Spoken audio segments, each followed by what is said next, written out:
The geometry of the universe is not philosophical speculation. It is a measurable physical property, and modern observations indicate that spacetime is astonishingly flat. Data from the Planck spacecraft constrained the curvature parameter omega k to a value extremely close to zero, implying a universe balanced with extraordinary precision. When the equations of general relativity are extrapolated backward toward the Planck epoch, that precision becomes difficult to explain. The total energy density of the early universe would have needed to differ from the critical density by less than 1 part in 10 to the 60th power. Within the standard Big Bang framework, no known symmetry or conservation law naturally selects such a condition. More troubling is that classical cosmology predicts flatness to be unstable.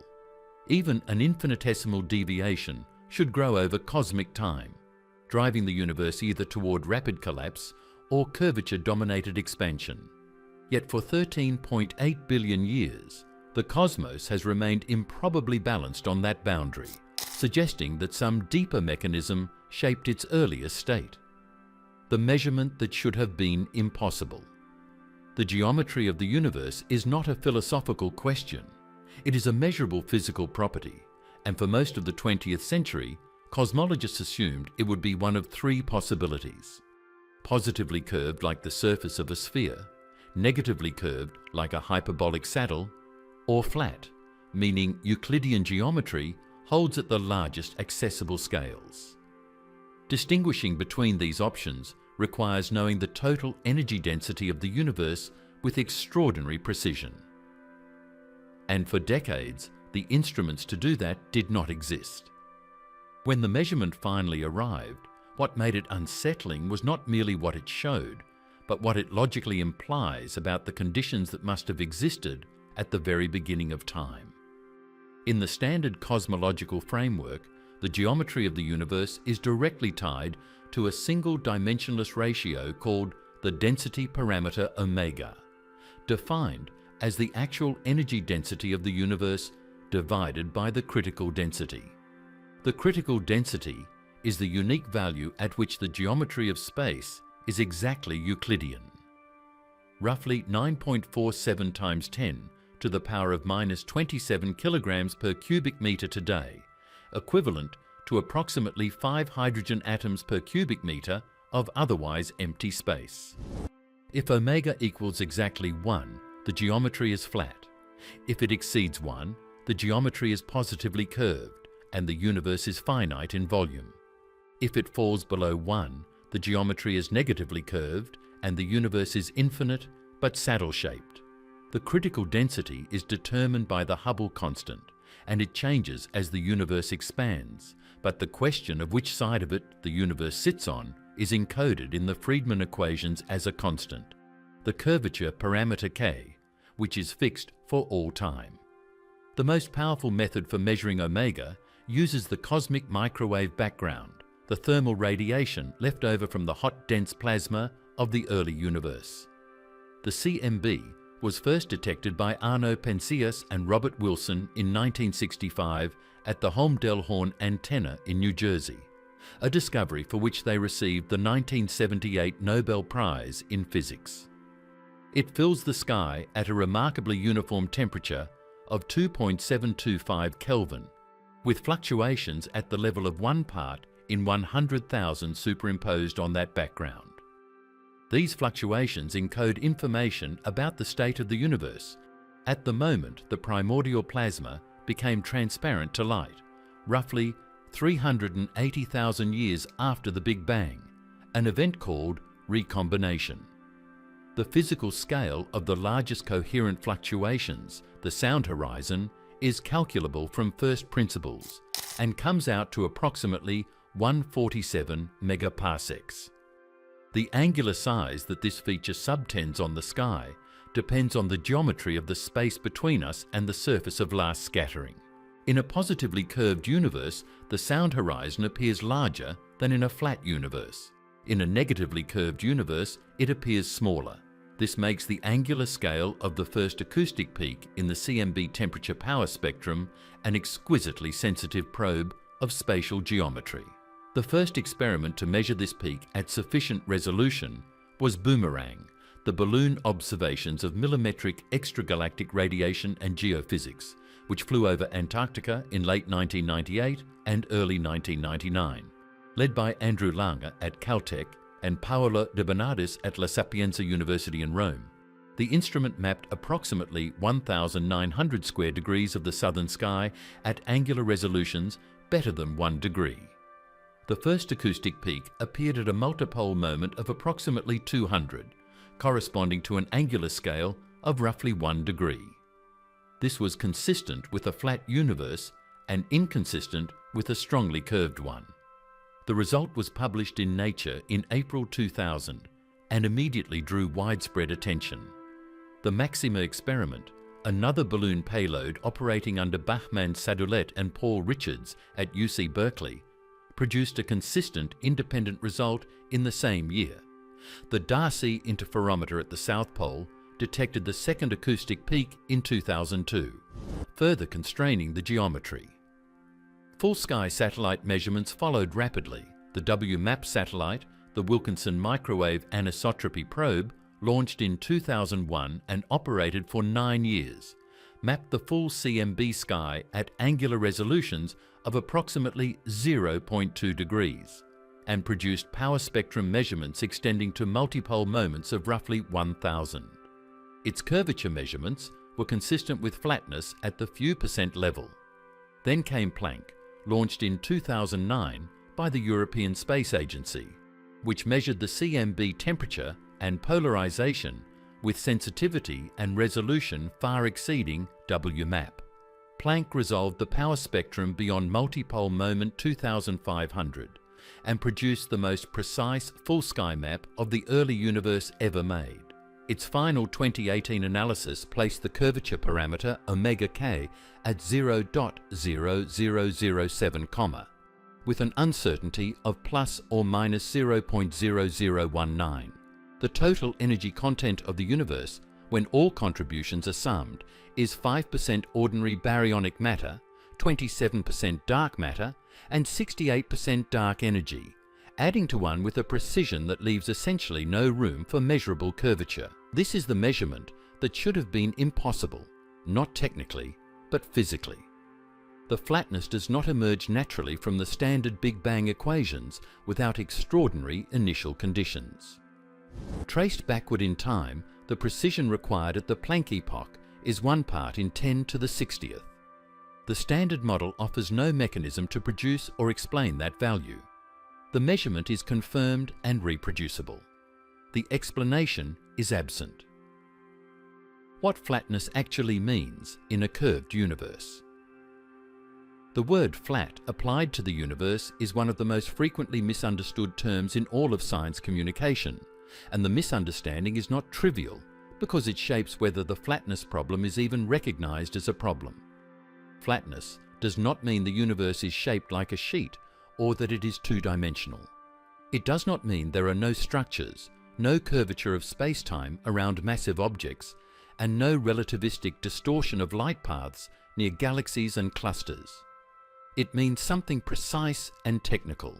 On the very largest scales, the spatial sections of the universe obey Euclidean geometry rather than the geometry of a curved Riemannian manifold.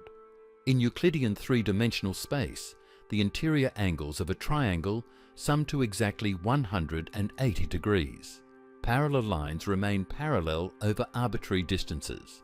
The circumference of a circle is exactly pi times its diameter, and the surface area of a sphere is exactly 4 pi times the radius squared. These are not approximations. They are exact statements of Euclidean geometry, and in a flat universe, they hold globally, not just locally as approximations valid on small scales. In a positively curved universe, these familiar relationships are violated. The angles of a sufficiently large triangle sum to more than 180 degrees. Parallel lines eventually converge, and the circumference of a circle is less than pi times the diameter. In a negatively curved universe, the violations go the other way. Angles sum to less than 180 degrees. Parallel lines diverge, and circumferences exceed the Euclidean prediction. The mathematical framework comes from general relativity, specifically from the application of Einstein's field equations to a universe that is homogeneous and isotropic on large scales. Homogeneity means that the universe looks the same everywhere. Isotropy means it looks the same in all directions. The Copernican principle and extensive observational evidence from galaxy surveys and the CMB support both assumptions on scales above a few hundred megaparsecs. When the Einstein equations are specialized to this case, they reduce to the Friedmann equations, first derived by Alexander Friedmann in 1922 and independently by Georges Lemaitre in 1927. The Friedmann equations govern the evolution of the scale factor T, which describes how the physical distances between objects scale with time. The curvature enters these equations through a constant k, which takes only 3 discrete values: +1 for a positively curved closed universe, 0 for a flat universe, and -1 for a negatively curved open universe. The density parameter omega, the ratio of actual energy density to critical density, is the observational proxy for k. When omega equals exactly 1, k is 0 and the geometry is flat. When omega exceeds 1, k is positive and the geometry is spherical. When omega falls below 1, k is negative and the geometry is hyperbolic. Because the critical density changes as the universe expands, omega is a time-dependent quantity. But the sign of omega -1 is fixed by k and does not change. A universe that is overdense stays overdense. One that is underdense stays underdense. Only the flat case is self-consistent over all time, which is part of what makes the flat solution so structurally special and the fine-tuning problem so sharp. There is a further distinction worth making between local and global flatness. The measurements from Planck and from galaxy surveys constrain the geometry of the observable universe, a sphere of approximately 46 billion light-years radius centered on the Earth. A globally curved universe with a curvature radius much larger than the observable horizon would appear locally flat to any observer. If the universe is a 3-sphere, its total circumference could far exceed the observable radius, and we would be seeing only a small, flat-looking patch of the full curved geometry. Current data constrain the curvature radius to be at least several times the observable horizon, and some inflationary models predict a curvature radius exponentially larger than the observable universe, making local flatness a guaranteed observational result regardless of the global topology. This distinction becomes important in the topology chapter and in assessing what a future detection or non-detection of curvature would actually mean. The razor's edge, how precise the flatness really is. To appreciate why the flatness of the universe is a serious physical problem and not just a pleasing result, it is essential to understand how the density parameter omega behaves dynamically. In the unmodified Friedmann equations, without inflation and without any special mechanism, the flat solution is dynamically unstable. Any deviation of omega from 1, however small, is amplified as the universe evolves. This instability is not a technical quirk or a higher-order perturbative effect. It is a leading-order consequence of the basic cosmological equations, as fundamental as the equations themselves. In a matter-dominated universe, the deviation of omega from 1 grows in proportion to the scale factor. As the universe expands by a factor of 10 in linear size, a 10% deviation from flatness becomes a 100% deviation. In a radiation-dominated universe, the deviation grows as the scale factor squared. In both cases, the flat solution repels trajectories rather than attracting them. Starting from any value of omega not exactly equal to 1, the universe evolves toward either runaway collapse or rapid dilution, depending on whether it started above or below the critical density. The required precision of the initial conditions can therefore be calculated as a function of how early in the universe's history one applies the constraint. Today, Planck constrains omega to within about 0.002 of 1. At the time of matter radiation equality, approximately 47,000 years after the Big Bang, omega must have equaled 1 to within roughly 1 part in 10 to the 5th. At nucleosynthesis, 3 minutes after the Big Bang, the required precision is 1 part in 10 to the 16th. At the electroweak phase transition, at approximately 10 to the minus 12 seconds, it is 1 part in 10 to the 28th. At the gut scale, around 10 to the minus 36 seconds, it is 1 part in 10 to the 52nd. At the Planck time, 10 to the minus 43 seconds, the density parameter must have equaled 1 to within 1 part in 10 to the 60th. To make this number concrete, 10 to the 60th is a 1 followed by 60 zeros. The total number of atoms in the observable universe is approximately 10 to the 80th. The ratio of 1 to 10 to the 60th is finer than specifying the position of a single proton within a volume 10 to the 20th times larger than the observable universe. There is no physical principle within the standard Big Bang model, no symmetry, no conservation law, no dynamical attractor that sets omega to this precision. The value must have been an initial condition, and initial conditions of this precision do not arise by chance from any natural probability distribution over the space of possible initial states. Robert Dicke and P.J.E. Peebles articulated this in a 1979 paper in General Relativity, an Einstein centenary survey, edited by Hawking and Israel. Dicke had been troubled by the flatness problem since the 1960s, and the 1979 paper was the clearest published statement of its force. The paper identified the flatness problem and the horizon problem, the puzzle of why the CMB is uniform across causally disconnected regions, as the two central unexplained features of standard cosmology. These two problems, precisely articulated by Dicke and Peebles, became the primary motivation for Alan Gough's inflationary model 2 years later.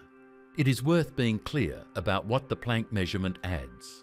A measured omega k of 0.0007 plus or minus 0.0019 does not mean the universe is exactly flat. It means the curvature, if any exists, is too small to measure with current technology. A universe with omega k of 0.002, just at the edge of current detectability, would still require omega to have equaled 1 to within 1 part in 10 to the 58th at the Planck epoch. The measurement does not change the qualitative character of the problem. Every digit of precision added by better instruments makes the required Planck epoch precision more extreme, not less. The precision of flatness is, in a sense, the worst kind of result, precisely confirmed and entirely unexplained. The fine-tuning problem nobody wants to talk about. Fine-tuning problems in physics sit in an uncomfortable epistemological space. They are not logical paradoxes. The universe is not required by any rule of logic or mathematics to be natural or untuned, but they violate a deep methodological heuristic called naturalness, the expectation in theoretical physics that the observable parameters of a correct theory should not require extraordinary cancellations or precisely adjusted initial conditions to reproduce what we see. When a parameter must be set to 1 part in 10 to the 60th to get the right answer, that is an almost universal signal that the theory has a missing ingredient, some mechanism or symmetry that has not yet been identified. The flatness problem belongs to a well-known family of fine-tuning problems that have dominated theoretical physics for decades. The cosmological constant problem is the most extreme example. Quantum field theory predicts that the vacuum energy density, which acts as a cosmological constant in Einstein's equations, should be of order the Planck energy density, roughly 10 to the 94th grams per cubic centimetre. The observed cosmological constant is roughly 10 to the minus 29 grams per cubic centimetre. The discrepancy spans 123 orders of magnitude, and accommodating this within quantum field theory requires a cancellation between the bare cosmological constant and the quantum corrections at a precision of 1 part in 10 to the 123rd. The hierarchy problem concerns the Higgs boson mass, which is observed to be 125 gigaelectron volts, but which should receive quantum corrections proportional to the Planck mass squared, roughly 10 to the 19th gigaelectron volts, unless those corrections are cancelled by some new physics at or below the TV scale. The strong CP problem asks why the QCD vacuum angle theta is smaller than 10 to the minus 10, despite no symmetry requiring it to be small. The flatness problem shares the same formal structure as all of these. A number that could naturally take a wide range of values instead takes an extremely specific value near a special point, with no identified physical mechanism enforcing that precision. The flatness problem is, in some ways, the most cleanly stated member of this family. It involves only classical gravity and cosmology, requires no quantum field theory, and is stated entirely in terms of the ratio of two densities at a specific moment in time. Roger Penrose has argued extensively, including in The Road to Reality, published in 2004, and in Cycles of Time, published in 2010, that the fine-tuning of the universe's initial conditions is even more extreme than the flatness problem alone suggests. Penrose's argument is thermodynamic. Statistical mechanics assigns a probability to any macrostate proportional to the phase space volume it occupies, which is related to the Boltzmann entropy formula. The initial state of the observable universe, smooth, nearly flat, and with small perturbations, occupies a phase space volume that is tiny compared to the full space of possible initial conditions with the same total energy. Penrose estimated the probability of this state at roughly 1 over 10 to the power of 10 to the 123rd, a number so incomprehensibly small that even describing it accurately is difficult. The flatness of the initial state is one component of this extreme improbability, embedded within the broader fine-tuning of the entire cosmological initial condition.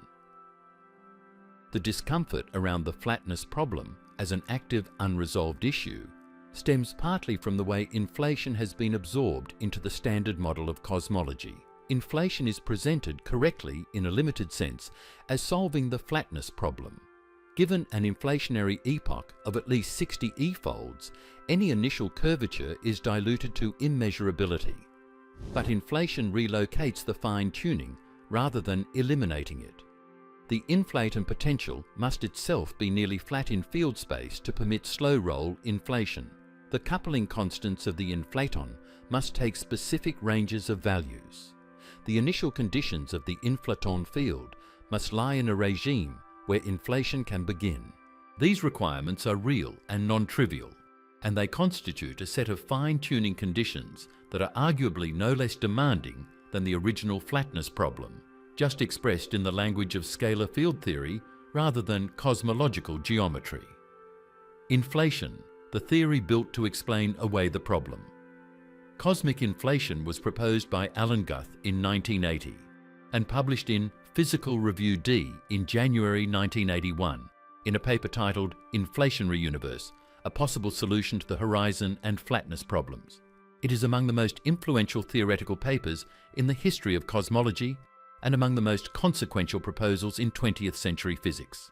The central idea is that the very early universe, before the era described by standard Big Bang cosmology, underwent a period of accelerated exponential expansion, driven by the potential energy of a scalar field in a metastable, high-energy state.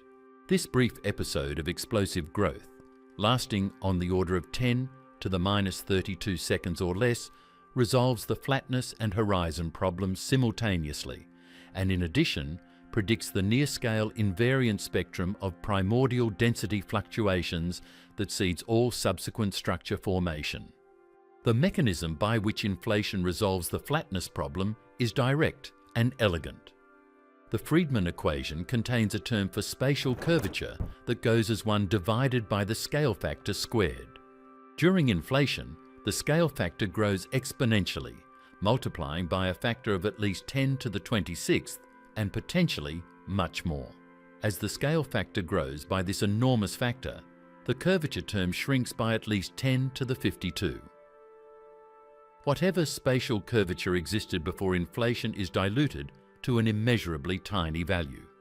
The post-inflationary universe appears flat, regardless of what the geometry was before inflation began, provided the inflationary epoch lasts long enough. The required duration is characterized by the number of e-folds n, the natural logarithm of the ratio of the final to initial scale factor during inflation. A minimum of approximately 60 e-folds is needed to produce the flatness observed by Planck. Most inflationary models produce significantly more, sometimes thousands or tens of thousands of e-folds, making the residual curvature not merely small, but exponentially undetectable. Guth's original model used a first-order phase transition in which the inflaton field tunnels quantum mechanically from a false vacuum to the true vacuum. However, this model had a critical defect called the graceful exit problem. The bubbles of true vacuum nucleated by quantum tunneling were too rare to percolate and reheat the universe uniformly. The interior of any given bubble would undergo inflation and become flat and smooth, but the different bubble regions would never thermalize with each other, leaving a universe dominated by the energy of the inflating false vacuum rather than hot matter and radiation. Guth and Eric Weinberg proved in 1983 that this problem was generically unsolvable within the original framework. Andrei Linde resolved the graceful exit problem in 1982 with what he called new inflation. Instead of a tunneling transition, Linde proposed that the inflaton field begins near a local maximum of its potential and rolls slowly down toward the minimum, sustaining inflation through the slow roll phase. Inflation ends gradually as the field approaches the minimum, oscillates around it, and decays into ordinary particles through its couplings to other fields, reheating the universe. Shortly afterward, Andreas Albrecht and Paul Steinhardt independently proposed similar models. Linde developed this into the chaotic inflation framework in 1983, showing that inflation does not require fine-tuned initial field values near a maximum. Large random field values in the early universe naturally produce regions that inflate, with the inflationary regions coming to dominate the volume due to their rapid expansion.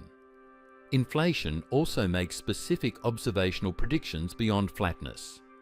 Quantum vacuum fluctuations in the inflaton field during the inflationary epoch are stretched to cosmological scales by the expansion and become classical density perturbations. These perturbations have a nearly scale invariant power spectrum characterized by the scalar spectral index Ns, predicted to be slightly less than 1 in the simplest slow roll models.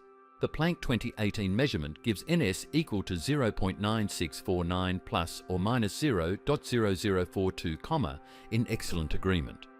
Inflation also generates a background of primordial gravitational waves from tensor perturbations during the same epoch. The amplitude of this gravitational wave background is parameterized by the tensor to scalar ratio R. Current upper limits from the combined Planck and bicep-Keck analysis place R below 0.036 at 95% confidence, consistent with many inflation models. The detection of primordial gravitational waves, potentially achievable by the CMBS-4 experiment targeting R sensitivity of 0.001, would represent the most direct confirmation of the inflationary paradigm and would fix the energy scale at which inflation occurred.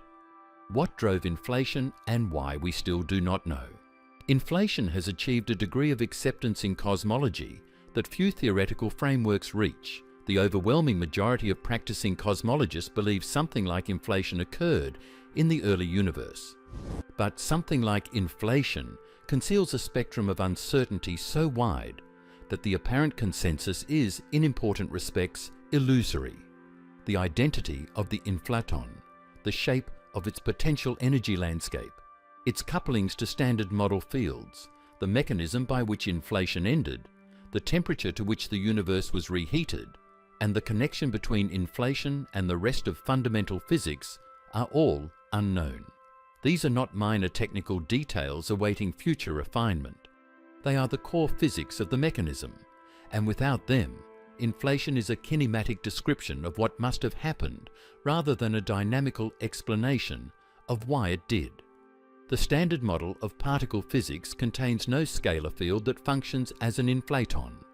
The Higgs boson discovered at CERN's Large Hadron Collider in July 2012, with a mass of 125.25 gigaelectron volts, is a scalar field, and several models of Higgs inflation have been developed. The most prominent is the model of Fedor Bezrukov and Mikhail Shaposhnikov, published in Physics Letters B in 2008. In this model, the Higgs field is non-minimally coupled to the Ricci scalar curvature of spacetime through a coupling constant xi.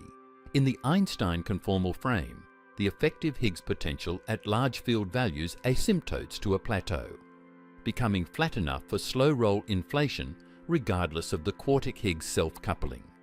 The model predicts NS of approximately 0.965 and IR of approximately 0.004, in excellent agreement with Planck data. However, the required non-minimal coupling Z must be of order 10 to the fourth to produce the correct amplitude of density perturbations. A coupling constant of 10,000 has no natural explanation from symmetry or from any extension of the standard model. It is itself a form of fine-tuning, albeit one that can be defended as less severe than alternatives. The Starobinsky model, proposed by Alexei Starobinsky in 1980, 1 year before Guth's paper and developed independently of Guth's motivation, modifies gravity directly rather than introducing a new particle. It replaces the standard Einstein-Hilbert-Lagrangian with a function that includes a term proportional to the square of the Ricci scalar, parameterized by a coefficient whose value determines the energy scale of inflation. In the equivalent scalar tensor representation, this generates a scalar field with a plateau potential at large field values, producing slow-roll inflation. The Starobinsky model predicts NS of approximately 0.964 and R of approximately 0.003 for 60 E-folds, among the best-fitting predictions in the Planck 2019 model catalogue. The model is theoretically attractive in that it requires no new particles beyond a modification of the gravitational action, but it offers no explanation for why the gravitational action should take this form at these energy scales, and it remains disconnected from any ultraviolet complete theory of quantum gravity. In 2019, a comprehensive Planck collaboration paper by Akrami and collaborators catalogued 195 distinct single-field inflationary models and assessed their consistency with observed CMB power spectra and other constraints. A substantial majority of these models remain statistically viable given current data. The large number of surviving models is not evidence of a framework approaching consensus on a specific mechanism. It reflects the fact that the CMB power spectrum, despite its precision, is not sufficient to discriminate among models that differ primarily in the shape of the inflationary potential at field values far above those directly probed by CMB observables. The key discriminator is the tensor-to-scalar ratio R. Detecting R at the level of 0.01 or below would fix the energy scale of inflation and sharply constrain the potential shape. The CMB-S4 experiment's target sensitivity of ER equal to 0.001 will rule in or rule out a large fraction of the surviving 195 models. Reheating, the transition from the post-inflationary inflaton-dominated state to the hot thermal plasma of standard Big Bang cosmology, introduces a further layer of ignorance. The inflaton field oscillates around the minimum of its potential after inflation ends, and these oscillations decay into lighter particles through whatever couplings the inflaton has to standard model fields. The rate of energy transfer and the final reheating temperature depend entirely on these couplings, which are unconstrained by current theory or observation. The reheating temperature could be anywhere from a few mega-electron volts, the absolute minimum required for nuclear synthesis to occur correctly, up to roughly 10 to the 15th gigaelectron volts, the maximum consistent with avoiding overproduction of gravitinos or other dangerous relics in supersymmetric models. This range spans more than 24 orders of magnitude. Different reheating histories imply different numbers of E-folds of inflation during the observationally accessible phase and shift the predicted values of NS and R by small but potentially detectable amounts. Without knowing the reheating temperature, even the specific model predictions cannot be stated with precision. The structure's so flat they broke the early models. The flatness of the universe, as measured by the CMB, is a statement about global geometry. But flatness shows up in an equally striking way in the large-scale structure of the matter distribution, in the extraordinary planarity of galaxy walls and sheets that mark the boundaries of cosmic voids. These structures, when first revealed by galaxy redshift surveys in the 1980s, exposed a significant discrepancy with the predictions of the then standard cosmological models and forced a fundamental revision of the theoretical framework. The large-scale structure of the observable universe is organized into a cosmic web of filaments, sheets, clusters, and voids. This morphology was predicted qualitatively by the Zeldovich approximation, developed by Yakov Zeldovich in 1970. Zeldovich showed that in an expanding universe, gravitational collapse does not proceed isotropically. An initially triaxial overdense region collapses fastest along its shortest axis, producing a flattened sheet of material before matter falls inward along the remaining two axes to form filaments and then compact halos. This mechanism correctly anticipated the gross morphology of the cosmic web and remains one of the most insightful analytical results in the history of large-scale structure theory. The observations confirmed the broad outline of the Zeldovich picture, but revealed structures far more prominent and geometrically extreme than early simulations predicted. The discovery of the Boötes void by Robert Kirshner, Augustus Oehmler, Paul Schechter, and Stephen Schechtman in 1981 revealed an approximately spherical region spanning roughly 330 megaparsecs in diameter, with an extraordinary deficit of galaxies in its interior. Its existence showed that the matter distribution was not a gentle density field with small fluctuations, but was sharply segregated into dense walls and nearly empty voids. The CFA2 Great Wall, identified by Margaret Geller and John Huckra in 1989 from the Second Center for Astrophysics Redshift Survey, extended approximately 170 megaparsecs across the sky and less than 5 megaparsecs in depth. The ratio of its length to its thickness exceeded 30:1, a degree of flatness that standard cold dark matter simulations of that era did not produce at comparable scales. The Sloan Great Wall, identified in 2003 from Sloan Digital Sky Survey data by J. Richard Gott III and Mario Jurek and collaborators, extended approximately 420 megaparsecs in length. At the time of its discovery, the largest known coherent structure in the observable universe. More recently, the Hercules Corona Borealis Great Wall, reported in 2013 and refined in subsequent analyses, may extend up to 3,000 megaparsecs, approaching the scale at which cosmological homogeneity is expected to assert itself. Structures at this scale strain the assumption of homogeneity that underlies the Friedmann equations and are the subject of ongoing controversy about whether they represent genuine statistical outliers or artifacts of survey selection effects. The quantitative failure of early CDM models to reproduce these structures was one of several lines of observational pressure that drove the adoption of the lambda CDM model, incorporating a cosmological constant. When the Type Ia supernova surveys of 1998, led independently by Saul Perlmutter's Supernova Cosmology project and by Brian Schmidt and Adam Rees's High-Z Supernova search team, demonstrated that the expansion of the universe is accelerating, the cosmological constant, representing the energy density of the vacuum, was reinstated. With dark energy contributing approximately 68% of the total energy density, the lambda CDM model's predictions for large-scale structure power spectra, void statistics, and the geometry of the cosmic web came into quantitative agreement with observations.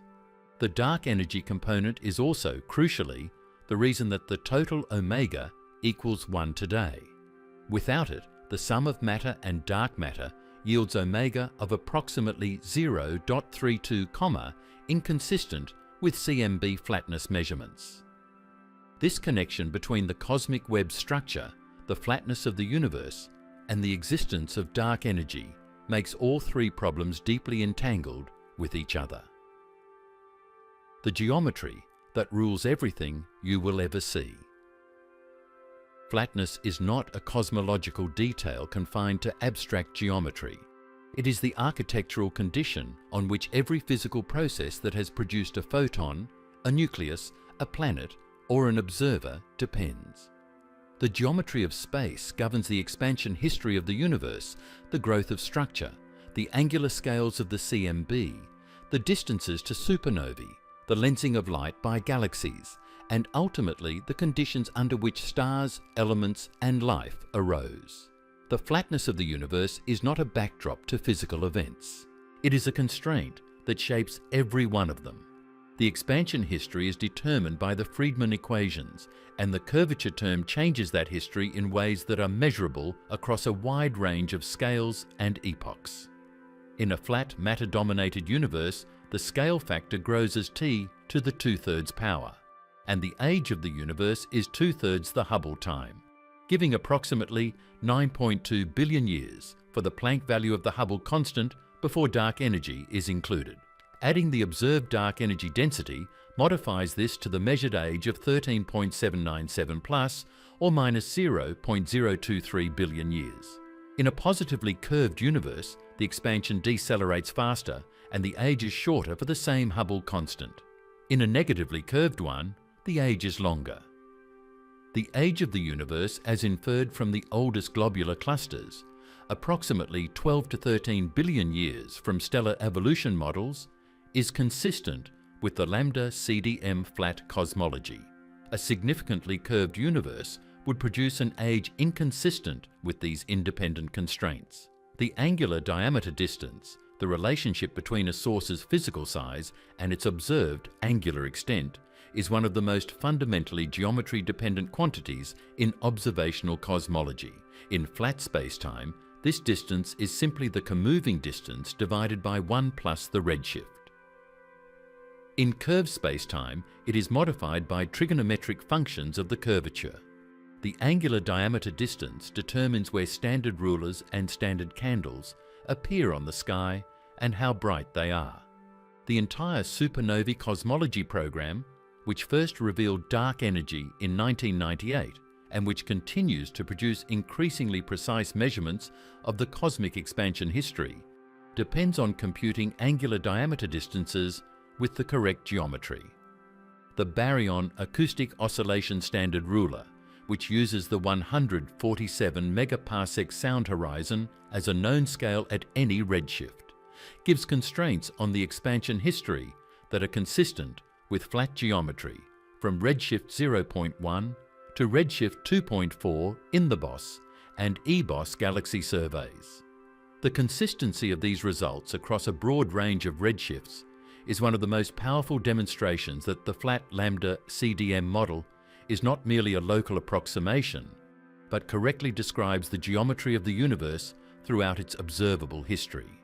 The Hubble tension, the 5 sigma discrepancy between the Planck CMB value of approximately 67.4 kilometers per second per megaparsec and the SH0 ES Cepheid supernova value of approximately 73 kilometers per second per megaparsec is intertwined with the flatness assumption.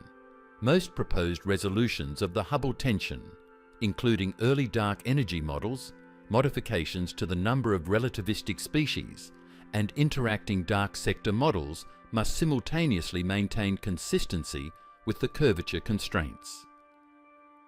Attempts to resolve the tension by modifying the geometry have generally failed to produce consistent fits to the full CMB power spectrum.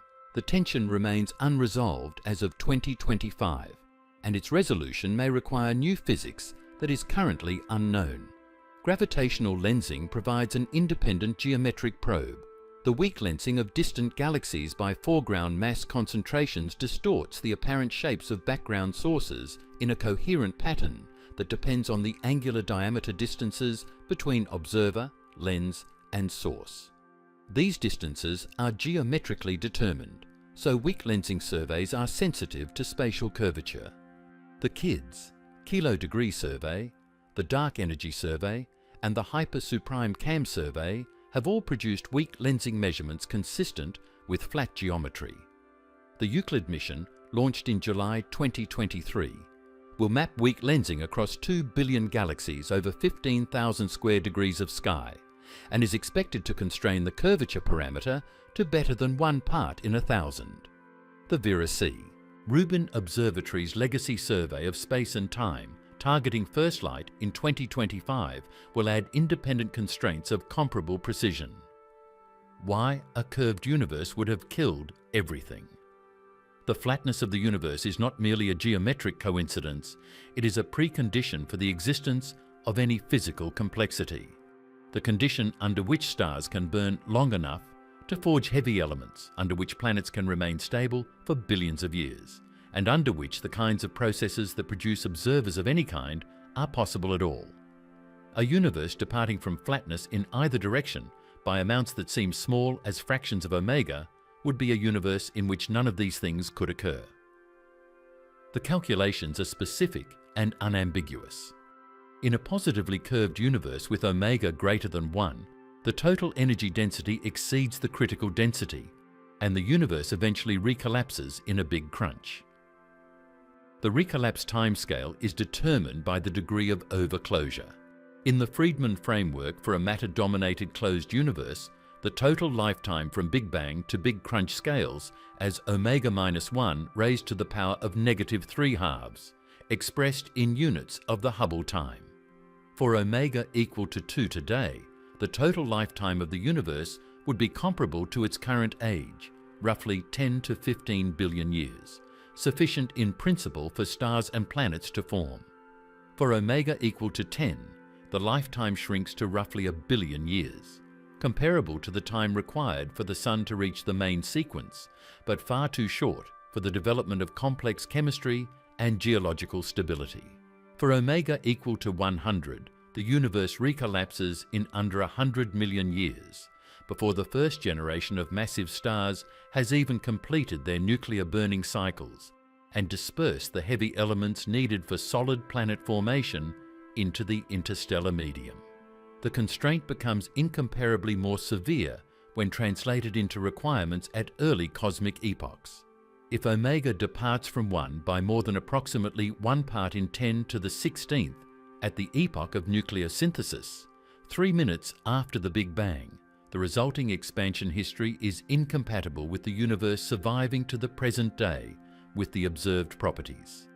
The universe either recollapses before stars form or dilutes so rapidly that matter never clumps into gravitationally bound structures. The margin at nuclear synthesis is already 16 orders of magnitude tighter than today's observational constraint. At earlier times, it becomes more extreme still, tightening by 2 orders of magnitude for every order of magnitude we move backward in time during the radiation-dominated epoch. In a negatively curved universe with omega less than 1, the failure mode is different, but equally absolute. The expansion of a curvature-dominated open universe eventually becomes dominated by the kinetic term rather than the density terms in the Friedmann equations, and the universe enters a phase of rapid, essentially coasting expansion. In this regime, the growth of density perturbations, which requires overdense regions to grow faster than the background expansion stalls. The relevant quantity is the linear growth factor, dA, which measures how the amplitude of a density perturbation scales with the scale factor. In a flat, matter-dominated universe, dA grows proportionally to A. In a curvature-dominated universe, the growth factor freezes, and perturbations stop growing relative to the background. Galaxies and galaxy clusters form only if perturbations can grow by a factor of order 10 to the 5 from their initial amplitude at recombination to a density contrast of order 1 at which gravitational collapse occurs. In a significantly open universe, this growth does not happen within a Hubble time, and the universe contains no bound structures. The destruction of complexity in a curved universe runs deeper than large-scale structure. Consider stellar nucleosynthesis, the process by which elements heavier than hydrogen and helium are built inside stars and then distributed into the interstellar medium through stellar winds and supernova explosions. The existence of carbon, oxygen, nitrogen, phosphorus, iron, and every other element in the periodic table heavier than lithium depends on stars of sufficient mass forming, burning on main sequence timescales of millions to billions of years, and then dying in ways that release their nuclear products into the surrounding galaxy. The chain of stellar evolution from first-generation massive stars that scatter oxygen and carbon through core collapse supernovae to second-generation stars that incorporate those products into solid rocky planets, to third-generation stars like the Sun that burn stably for billions of years, while complex chemistry develops on surrounding planets, requires an unbroken sequence of galactic evolution spanning at least several billion years. A closed universe with omega of order 10 would halt this sequence before the second stellar generation completed its life cycle. The heavy elements that existed at the moment of collapse would remain locked inside cooling stellar remnants in a universe compressed back to a singularity. No solid planets, no liquid water, no chemistry of sufficient complexity to produce self-replicating molecules. The window between the formation of the first stars and the Big Crunch would be too narrow for any of this to occur. And omega of 10, it must be emphasized, represents a deviation of the density parameter from 1 by only a factor of 10. In the parameter space of possible initial conditions, this is an extraordinarily small deviation. The phase space of universes with omega between 1 and 10 is negligibly small compared to the phase space of universes with omega greater than 1,000 or 1 million or 10 to the 10th, all of which collapse before even the first stars ignite. The open case carries its own form of sterility, less sudden but equally total.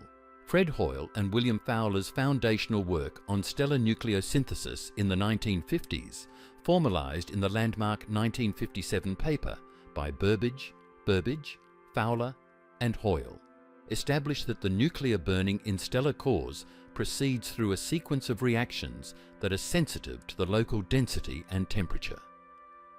Stars of sufficient mass form because self-gravitating gas clouds collapse when their thermal pressure is insufficient to resist the inward pull of gravity. The Jeans instability criterion which governs this collapse depends on both the local density of gas and the temperature of that gas. In a rapidly expanding open universe, the gas density falls faster than in a flat universe, and the Jeans mass, the minimum mass required for gravitational collapse to occur, increases as the density drops.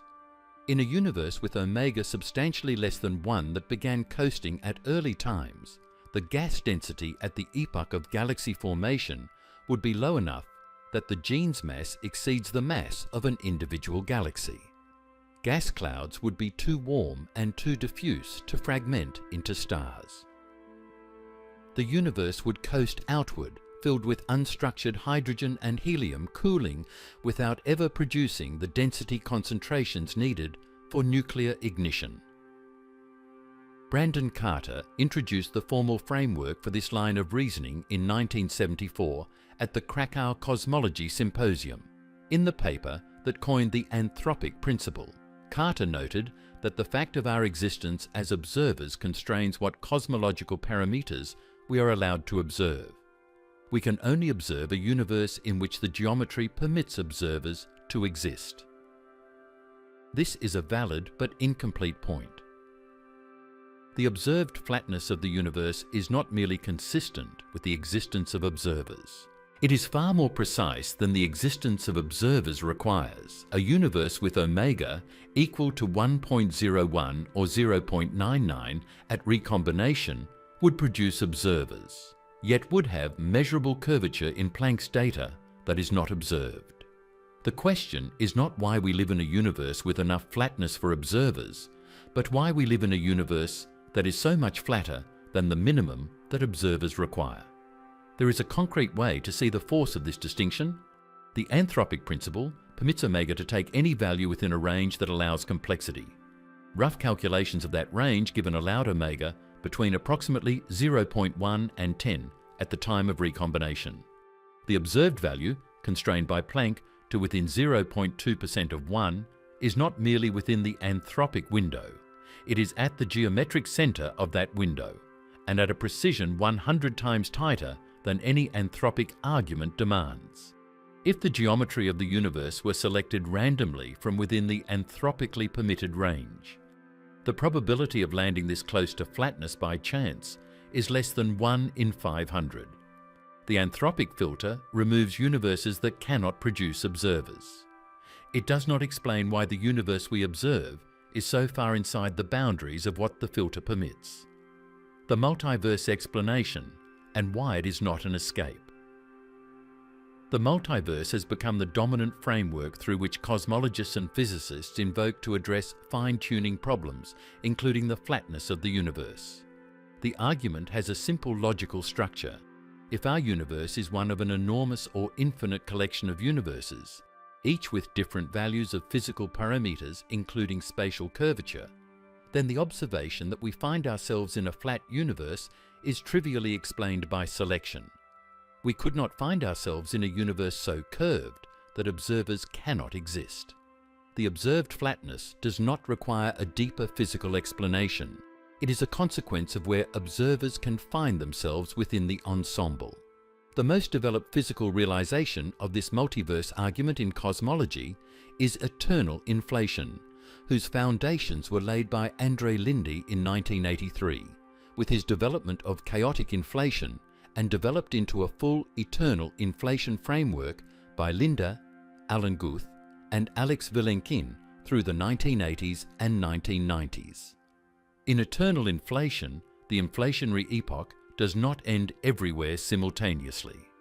The inflaton field fluctuates quantum mechanically throughout the inflating volume, and in some regions those fluctuations drive the field back toward larger values, sustaining inflation locally rather than allowing it to end. These fluctuations compete with the classical rolling of the field toward its minimum. If the quantum fluctuations are large enough relative to the classical slow roll, inflation never ends globally.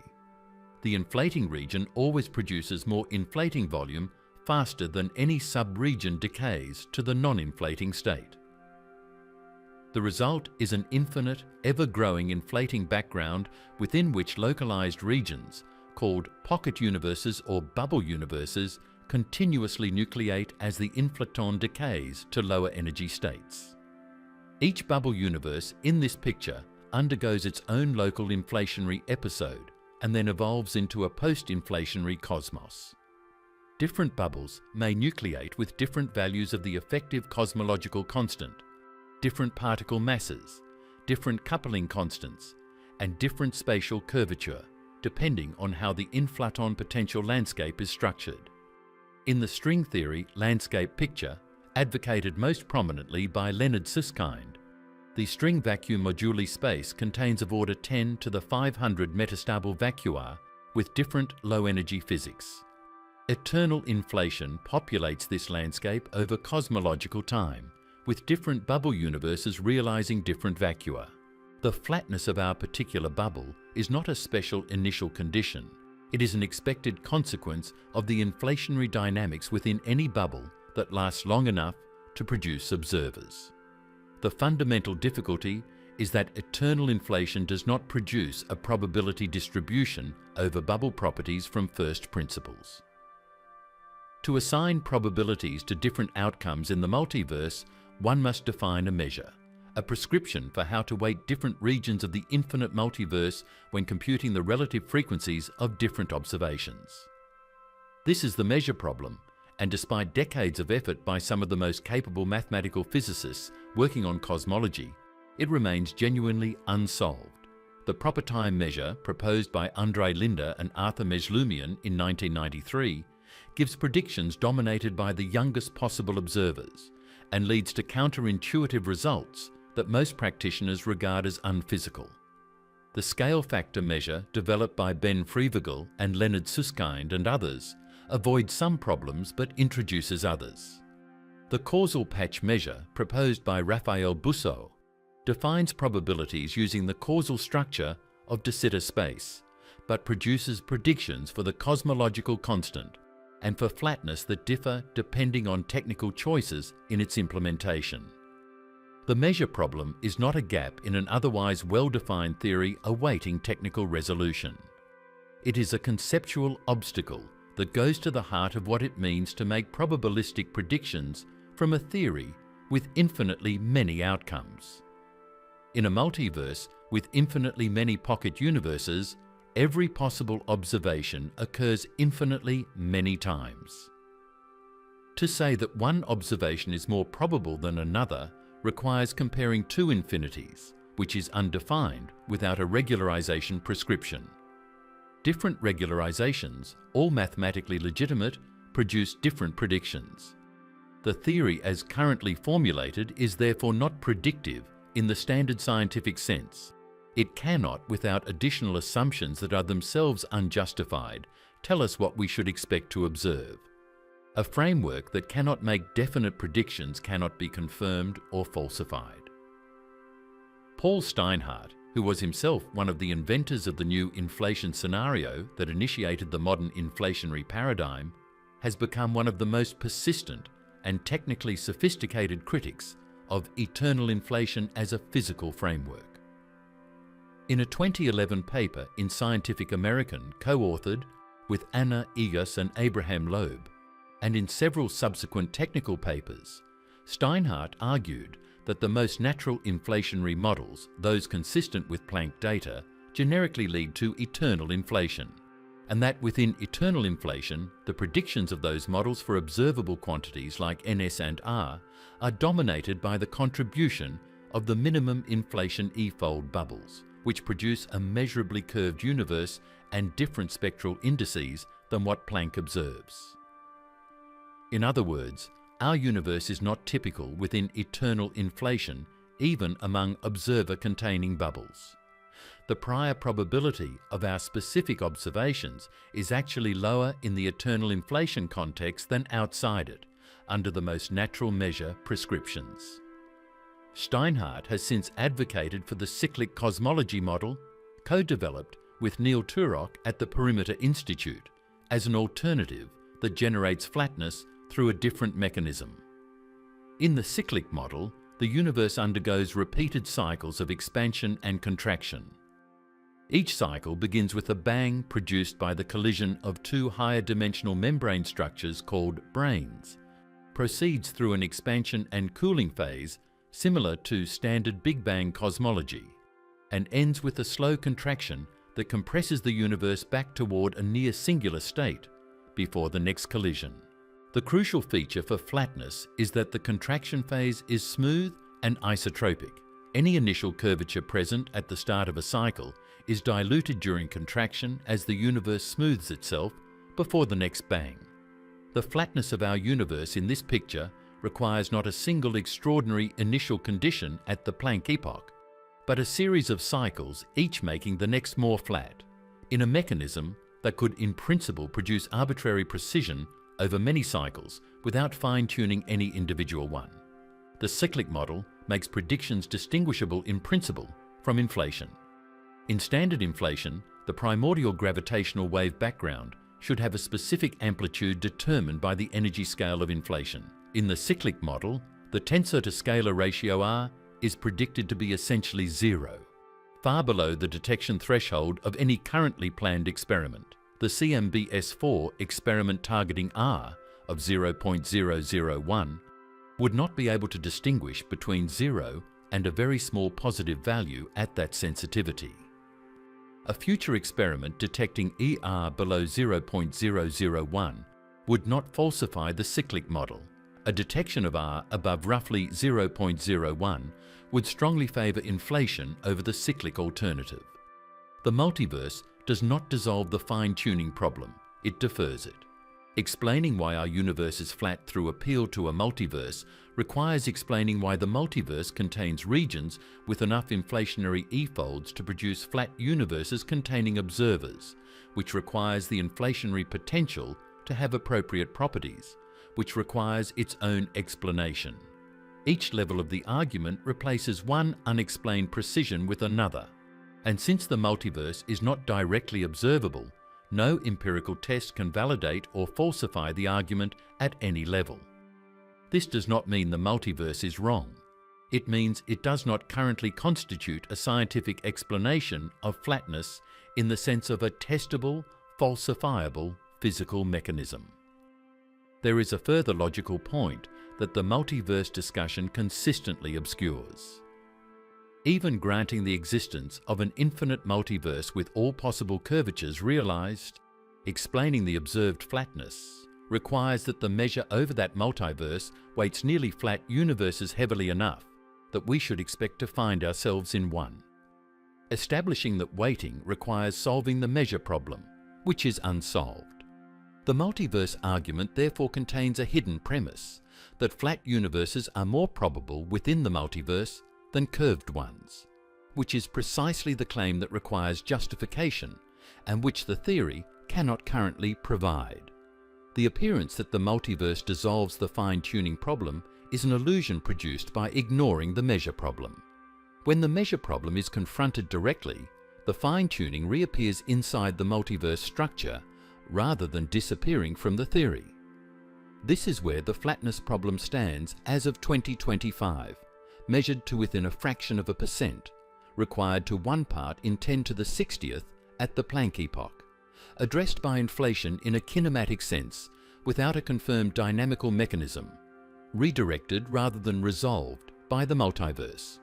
The problem is old enough to have its own 4-decade history of proposed solutions, none of which has been confirmed, and real enough that it has driven the construction of the most sensitive CMB experiments in history. What those experiments continue to find is the same thing Planck found, a universe that is flat, precisely, deeply, and without an identified reason. The topology problem, flatness cannot solve. Geometry and topology are related but distinct properties of a space.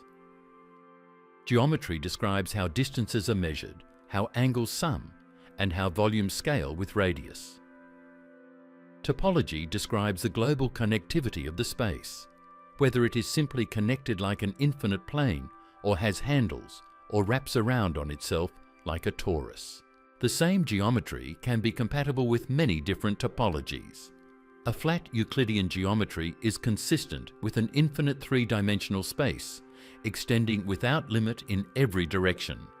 But it is also consistent with a 3-torus, in which opposite faces of a cube are identified so that travelling far enough in one direction returns you to your starting point, and with several other compact topologies including the chimney space, the slab space, and various quotient constructions. Planck's precise measurement of omega confirms the geometry of the universe with high precision. It says essentially nothing about the topology. This distinction matters for the flatness problem because it creates an important ambiguity in what flat actually implies about the universe's size. An infinite flat universe has no boundary and no larger scale. The flatness problem in this context is a statement about initial conditions that applied everywhere in an infinite space simultaneously, which raises its own conceptual difficulties about the nature of causal initial conditions across space-like hypersurfaces that extend beyond any particle horizon. A compact flat universe, such as a 3-torus, would have a finite volume despite being geometrically flat, and the flatness problem would apply only to the conditions within that finite volume at the Planck epoch, a somewhat less globally catastrophic statement. The observational test for compact topology uses a specific signature. If the universe is compact and its fundamental domain is smaller than the observable horizon, then the same structures should appear in multiple locations on the sky, reflected or rotated relative to each other.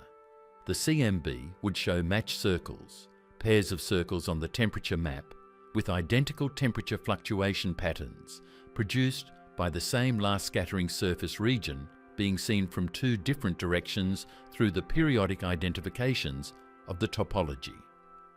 Jean-Pierre Luminet at the Paris Observatory and collaborators searched for this signature in the WMAP data and proposed in 2003 that the large-angle anomalies in the CMB power spectrum might be explained by a dodecahedral topology, the Poincaré dodecahedral space. However, subsequent searches for matched circles by Neil Cornish at Montana State University and collaborators in the WMAP and Planck data found no significant detections. The constraint is now that if the universe has a compact topology, its fundamental domain must be larger than approximately 0.97 times the diameter of the observable universe, making any topological identification undetectable in principle with current CMB data. The large-angle anomalies in the CMB that motivated the dodecahedral space proposal have not been explained within the standard flat lambda CDM framework. The power in the quadrupole, the largest angular scale measurable, is anomalously low compared to what lambda CDM predicts. The alignment of the quadrupole and octupole moments, two of the largest angular scales in the power spectrum, is anomalously close. These features were present in WMAP data and confirmed in Planck data, ruling out instrumental systematics as their origin. Whether they represent a genuine signal of new physics at the larger scales or a statistical fluctuation within the standard model is a question that the theoretical community has not resolved. Compact topology, specific inflationary models with a preferred scale, and modifications to the primordial power spectrum at large scales have all been invoked to explain these anomalies. None has achieved general acceptance, and the anomalies remain in the data, unexplained. The topological freedom left open by Planck's geometric measurement has a deeper significance. Even if the universe is infinite and simply connected, there is no observation that can confirm this. Any observation confined to the interior of the observable horizon can only bound the size of a possible compact topology from below. An infinite universe and a topology just larger than the observable horizon are observationally indistinguishable. This irreducible uncertainty means that the flatness we measure is a property of the observable patch of the universe, and the relationship between that patch and whatever exists beyond the observable horizon is fundamentally inaccessible. The geometry is measured, the global structure is not. The mathematical classification of flat three-dimensional topologies, worked out in detail by the German mathematician Wilhelm Killing and by Felix Klein in the 19th century, enumerates 18 distinct compact and non-compact topologies consistent with a flat metric in 3 dimensions. These include the 3 torus, in which all 3 spatial directions are periodic, the half-turn space, in which 2 directions are periodic, and the third is identified after a half rotation, the quarter-turn and third-turn spaces, and various chimney and slab topologies combining compact and non-compact directions. Each produces a different pattern of image repetitions in the CMB matched circles test and a different suppression of power at large angular scales corresponding to modes whose wavelength exceeds the size of the fundamental domain. The suppression of large-scale power is particularly relevant to the quadrupole deficit anomaly. In a compact topology with a fundamental domain smaller than the observable horizon, no modes with wavelength longer than the domain size can exist. This places a hard cutoff on the power spectrum at large scales that naturally suppresses the quadrupole and octupole relative to lambda CDM predictions with an infinite flat universe. The 3 torus, the simplest compact flat topology, produces a quadrupole suppression that can be tuned to match the observed deficit by adjusting the fundamental domain size relative to the horizon. Gianna Levin at Barnard College, Columbia University, and Evan Scanapico, then at the Carnegie Institution, investigated this in detail in 2004, and the quantitative match to the observed deficit for a 3 torus, with a characteristic scale of roughly 70% of the Hubble radius, was noted as suggestive. The constraint from the absence of detected matched circles in Planck data does not fully rule out the 3 torus explanation, because the matched circle search has sensitivity thresholds that depend on the noise level and the mask applied to the galactic plane. A 3 torus near the detectability threshold with a fundamental domain just smaller than what is unambiguously detectable with current noise could produce the observed power suppression without leaving a clean match circle signature above the detection threshold. This possibility has not been ruled out, and it connects the topology question directly to the large angle anomalies in a way that future experiments with improved sensitivity might be able to test. The horizon problem's connection to flatness. The flatness problem does not stand alone. It is entangled with a second foundational puzzle of standard Big Bang cosmology called the horizon problem, and the connection between the two reveals something important about what any proposed solution must accomplish. The horizon problem concerns the extraordinary uniformity of the cosmic microwave background temperature across the full sky. At the level of precision accessible to Planck, the CMB temperature is uniform to 1 part in 100,000 across angular scales that, in the standard Big Bang model without inflation, were causally disconnected at the time of last scattering. Different patches of the CMB sky could not have communicated with each other fast enough to reach thermal equilibrium. Yet they are at the same temperature to extraordinary precision. The numerical statement of the horizon problem is specific. The co-moving Hubble radius, which characterizes the scale over which causal communication is possible at a given epoch, was approximately 0.1 megaparsecs at the time of last scattering.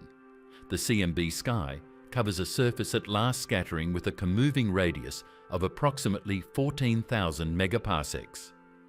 The ratio of these scales gives the number of causally disconnected patches of the last scattering surface that are visible in the CMB, approximately 10 to the 5th. Each of those patches had no causal contact with the others before it emitted the radiation we now observe. Yet all 10 to the 5th patches are at the same temperature to 1 part in 100,000. Without inflation or some equivalent mechanism, this uniformity must be an initial condition imposed by fiat on each of 10 to the 5th causally disconnected regions simultaneously.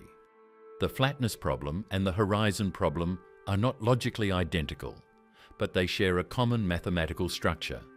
Both are statements that the observable universe at recombination had properties that are very special from the perspective of the natural evolution of the Friedmann equations.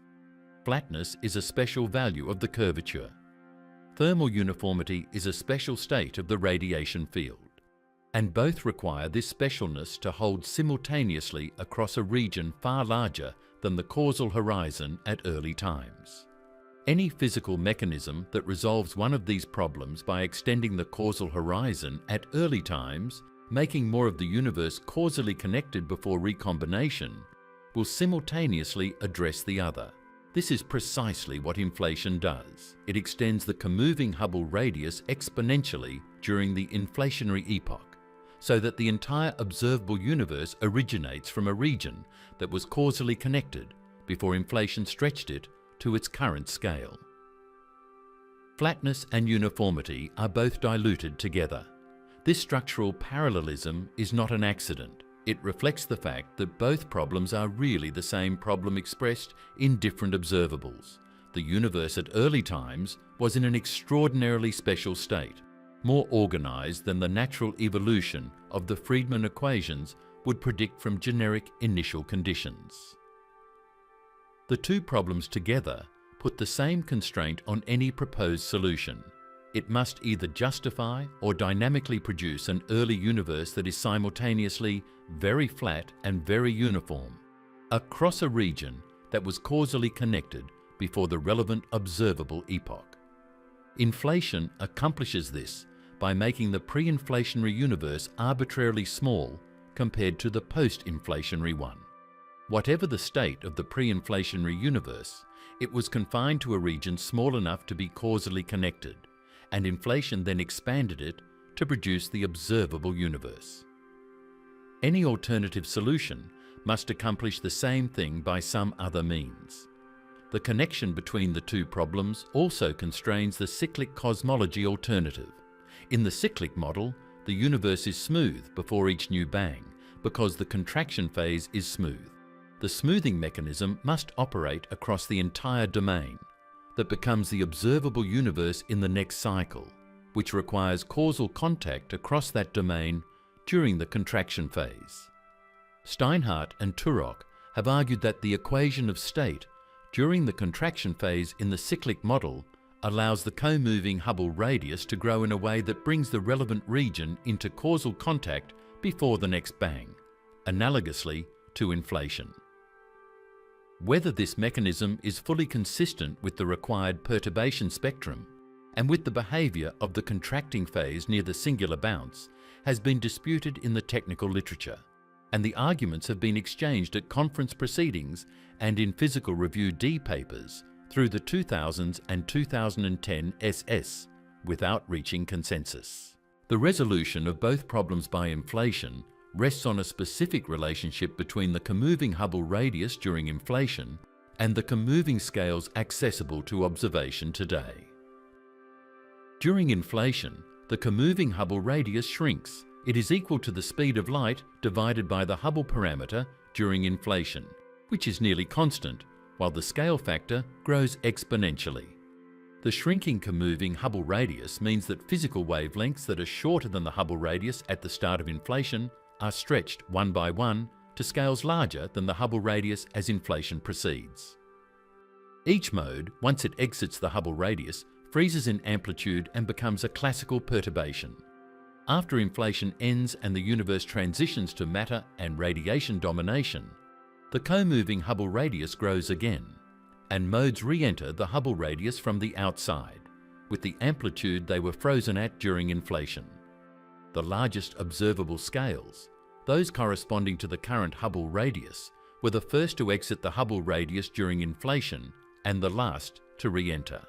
They spent the most time outside the Hubble radius during the matter-dominated phase and have amplitudes that reflect conditions deep in the inflationary epoch. This sequence, modes exiting during inflation and re-entering afterward, is the mechanism by which inflation connects microphysical quantum fluctuations to the macroscopic density perturbations that seeded galaxy formation. The scale invariance of the perturbation spectrum follows from the near constancy of the Hubble parameter during slow roll inflation. All modes exit the Hubble radius at nearly the same Hubble parameter value and therefore with nearly the same amplitude, independent of their wavelength. The slight deviation from exact scale invariance, the tilt ns of approximately 0.965, reflects the slow evolution of the Hubble parameter as the inflaton rolls down its potential.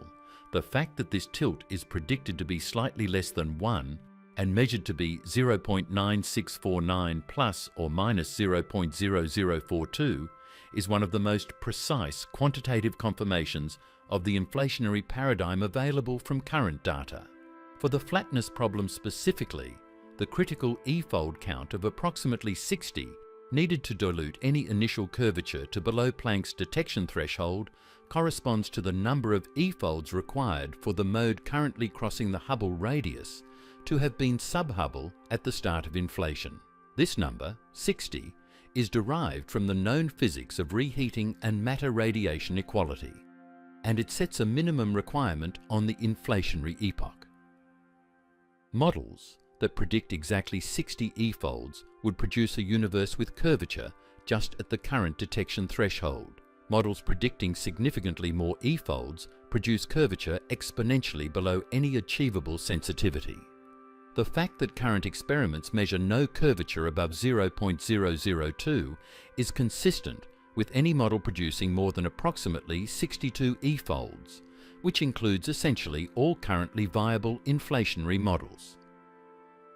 This means the curvature measurement does not sharply constrain the total number of inflationary E-folds beyond the minimum required, and the residual curvature, if any, produced by inflation sits far below any foreseeable detection threshold. Dark energy, flatness, and the knife edge between everything. Dark energy's role in the flatness of the universe is not merely additive.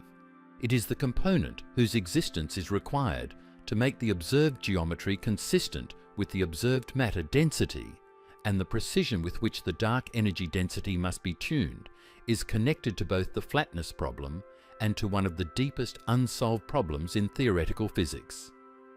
The connection runs from the measured curvature of space through the cosmological constant to quantum field theory, and at each step the tuning required becomes more extreme. The energy density of dark energy, inferred from the accelerating expansion and consistent with the Planck CMB flatness measurement, is approximately 6 times 10 to the minus 10 joules per cubic meter, or in natural units approximately 10 to the minus 123 times the Planck energy density. The Planck energy density is the natural scale for vacuum energy in quantum field theory. It is the energy per unit volume produced when you sum the zero-point energies of all quantum fields up to the Planck cutoff. The ratio of the observed dark energy density to the theoretical prediction spans 123 orders of magnitude. This is the cosmological constant problem, widely described as the worst fine-tuning problem in all of physics. For the flatness problem, the relevant aspect of this is that dark energy is the component that closes the budget to omega equal to 1. Ordinary baryonic matter contributes omega of approximately 0.049. Dark matter contributes omega of approximately 0.268. Without dark energy, the total omega is approximately 0.317, giving a curvature density of negative 0.683 and a universe that is substantially open.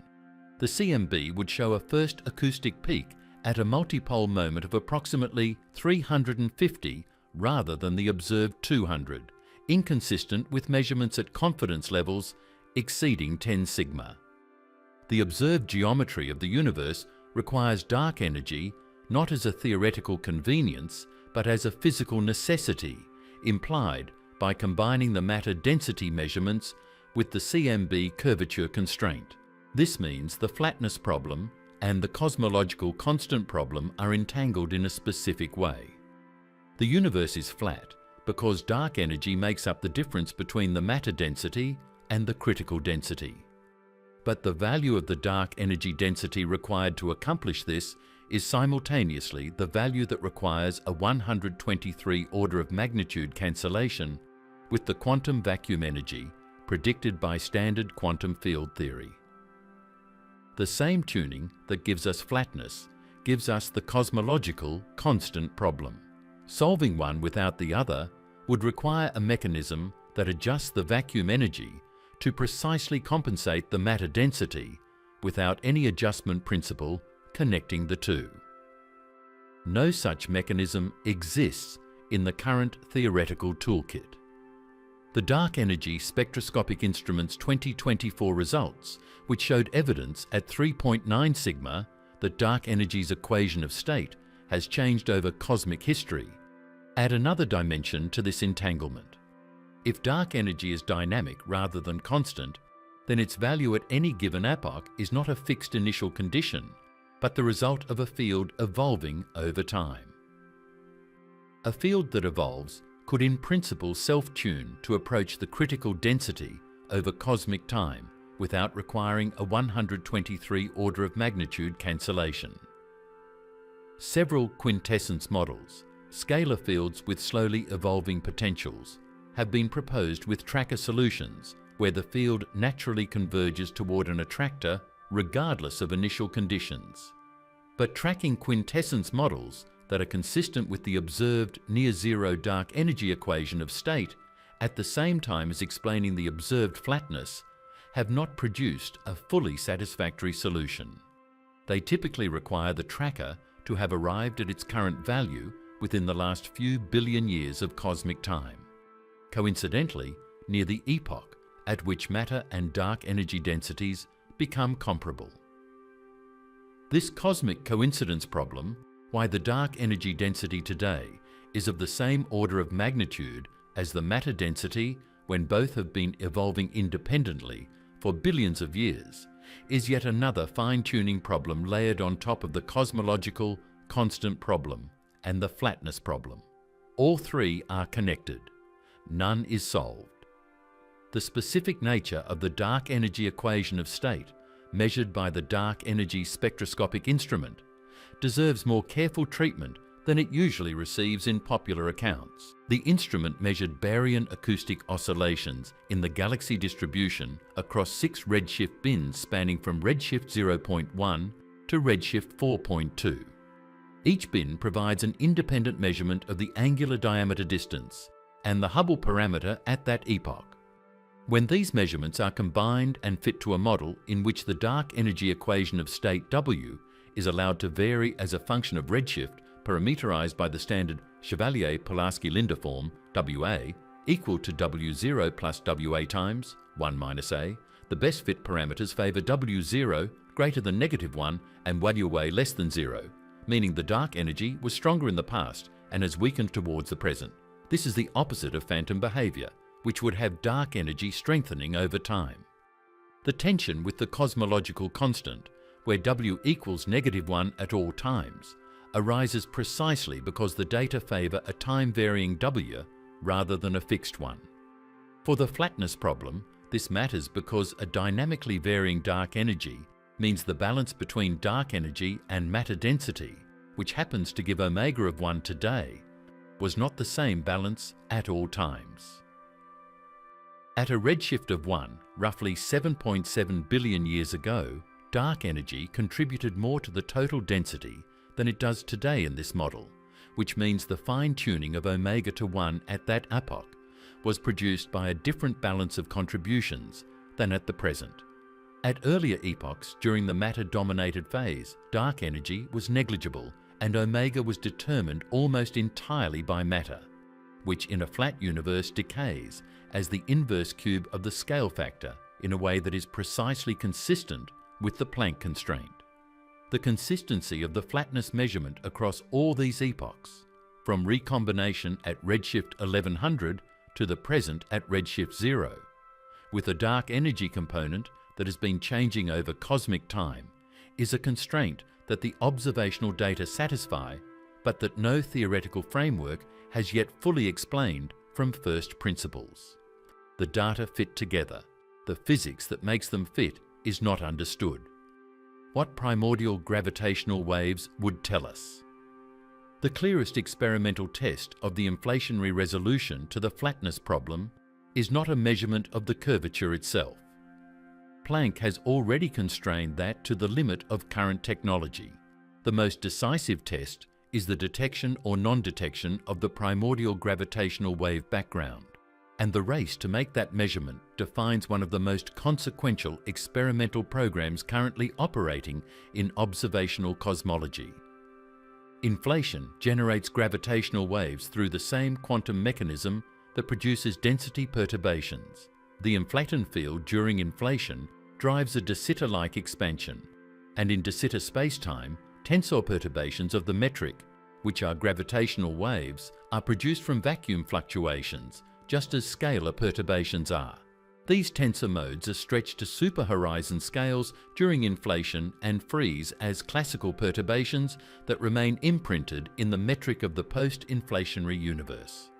They produce a specific signature in the polarization of the CMB. B-mode polarization on angular scales corresponding to the inflationary tensor spectrum. B-modes of this specific character cannot be produced by scalar density perturbations or by any process after inflation. Detecting them is therefore a direct probe of the inflationary epoch. The amplitude of the primordial gravitational wave signal is parameterized by the tensor to scalar ratio IR, the ratio of the tensor power spectrum to the scalar power spectrum at a fiducial scale of 0.05 inverse megaparsecs. The value of R depends on the energy scale of inflation through the relationship RR equal to 16 epsilon, where epsilon is the slow roll parameter measuring the slope of the inflaton potential. A larger R corresponds to a higher energy scale and a steeper potential. The Starobinsky model and Higgs inflation predict R of approximately 0.003 to 0.004 for 60 E-folds. Large field inflation models such as the natural inflation model of freeze, Freeman and Olinto predict R of order 0.01 to 0.1. The combined Planck and Bicep-Keck 2021 analysis constrains R below 0.036 at 95% confidence, ruling out the largest field models. The Bicep-Keck program at the South Pole has been the most sensitive ground-based effort to detect primordial B modes. In 2014, the Bicep-2 team announced a detection of B mode polarization with an amplitude corresponding to R of approximately 0.2. Within months, joint analysis with the Planck satellite's dust polarization maps revealed that the signal was dominated by polarized thermal emission from interstellar dust in the Milky Way rather than primordial gravitational waves. The final joint analysis placed an upper limit consistent with later Keck array and Bicep-3 measurements. The episode demonstrated the severity of the foreground contamination problem. Polarized dust emission from our own galaxy is brighter than the primordial B mode signal over much of the sky at the relevant angular scales. The next generation of experiments is designed around this foreground challenge. CMB-S4, a collaboration of ground-based telescopes in Chile and at the South Pole, combining 14 large aperture and small aperture telescopes, is targeting a sensitivity of sigma RR of 0.003, with a final sensitivity target of ER below 0.001. The experiment uses multiple frequency bands to characterize and subtract the dust foreground. Since dust emission has a characteristic spectral shape that differs from the flat spectrum primordial signal, the Lightbird satellite, approved by the Japan Aerospace Exploration Agency and currently under development for a launch in the early 2030s, will map the full sky CMB polarization at multiple frequencies from space, above the atmosphere, with foreground monitoring frequency coverage from 34 to 448 GHz across 15 bands. Its target sensitivity for R is sigma R of 0.001, sufficient to detect or rule out essentially all large field inflationary models. A detection of R at the level of 0.01 would determine the energy scale of inflation to be approximately 1.7 times 10 to the 16th gigaelectron volts, within 2 orders of magnitude of the Planck energy and within the range of grand unified theory energy scales. This would fix inflation as a phenomenon of gut-scale physics and provide the first direct window onto physics at energies 15 orders of magnitude above what the Large Hadron Collider can probe. A non-detection below R of 0.001 would rule out all currently viable large field inflation models and leave the small field landscape, including Starobinsky and Higgs inflation, and the cyclic model's prediction of essentially zero tensor signal as the remaining theoretical space. Either result would dramatically reshape the theoretical landscape of inflationary cosmology and the flatness problem's proposed resolution. The CMB anomalies that should not be there. If the universe is flat and inflation produced a specific nearly scale invariant spectrum of perturbations, the CMB power spectrum should be smooth and isotropic on all angular scales, consistent with the predicted perturbation statistics. It is not. At large angular scales, several anomalies persist in the Planck data that have no explanation within the standard flat lambda CDM model and that have been confirmed at sufficient statistical significance that instrumental systematics have been ruled out as their source. The quadrupole deficit is the most discussed. The power in the CMB temperature fluctuations at the quadrupole, the angular scale corresponding to fluctuations across half the sky, is approximately 6 times lower than the median prediction of lambda CDM with the Planck best fit parameters. The probability of observing such a low quadrupole in a standard flat universe is roughly 0.2%. This is not catastrophically low. Cosmologists typically see anomalies at this level of statistical significance once per dataset and do not regard them as definitive signals. But it is persistent. It was present in COBE data, in WMAP data, and in Planck data.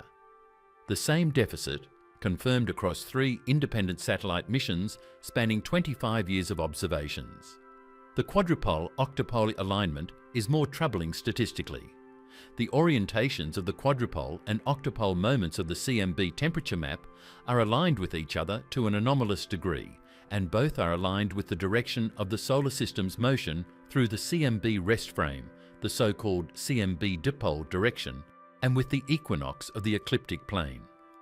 The probability of this alignment arising by chance in a standard isotropic flat universe is estimated at below 1%, with some analyses placing it considerably lower. The physical interpretation is contentious. Kate Land and João Maguejo at Imperial College London highlighted this alignment in 2005 and coined the term the axis of evil to describe the anomalous preferred direction it implies. Subsequent analyses confirmed the basic alignment but disputed its precise statistical significance.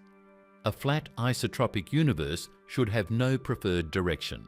Statistical isotropy is one of the core predictions of the standard model at large scales, following directly from the assumption of statistical homogeneity and isotropy encoded in the cosmological principle. The alignment of the quadrupole and octopole is a violation of statistical isotropy at a scale that should be dominated by primordial fluctuations, largely unaffected by local systematic effects or foreground contamination. Planck's multi-frequency foreground removal and its independent validation methods have confirmed that the alignment is present in the cleaned CMB maps and is not an artifact of foreground subtraction methodology. The hemispherical power asymmetry is a third anomaly. The power in CMB temperature fluctuations in one hemisphere of the sky, roughly centered on the direction of the Large Magellanic Cloud, is systematically larger than in the opposite hemisphere, by approximately 6 to 7% across a range of angular scales. The detection significance in Planck data is approximately 3 sigma. A flat isotropic universe should have no such hemispherical asymmetry.